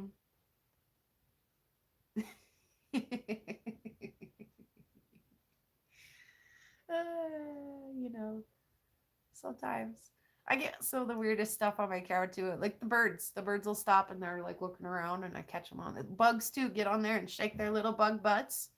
Get on my camera and shake their little bug butts. So, you know, sometimes having that camera even just aimed at the boring old sky, sometimes I catch some really funny and interesting stuff. So anyway, that's another story for another day, another something. But yeah, I do some sky compilation videos. Like I said, I try to do one about every 6 months where I put some of the most exciting things that my camera has captured into video compilation for you. So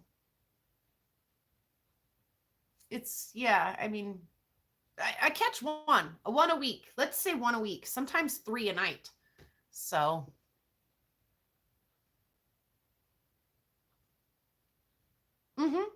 I think you can.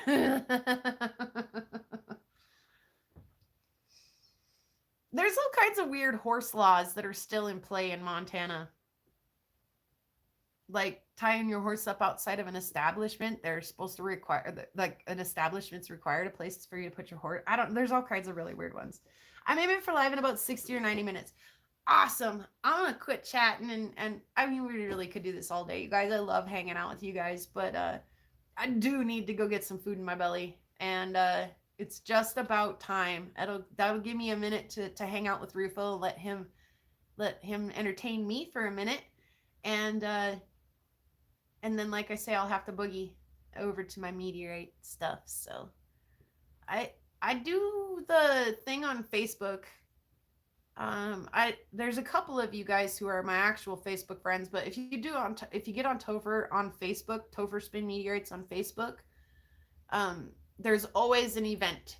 For every Wednesday, there's an event, and in that event is the link to get into the Zoom meetings. If you guys are joining those and listening in, you're always welcome. So anyway, we're gonna get out of here, go do that. As long as your horse isn't drinking beer.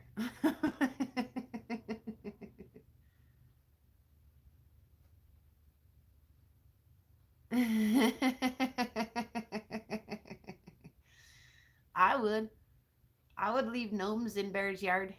Bear needs to be gnomed. He's got some cool gnomes. That one gnome that Bear has is risque. I love that gnome. Anyway, all right. Yes, Jennifer, let's sing the song and get out of here. Go get some food, cut some more rocks, hang out. Another day. Another day, you guys, seriously. I got things to do today. So we're gonna sing the song. Sing along if you know.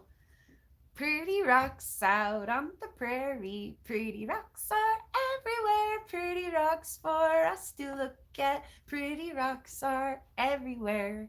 There's a pink one and a green one and a blue one and a yellow one, and they all are very pretty, and they all are everywhere. Yeah, that gnome Bear, that's the one. Thanks again, you guys. We'll do this again soon. Thank you, thank you, thank you. Have a good rest of your week.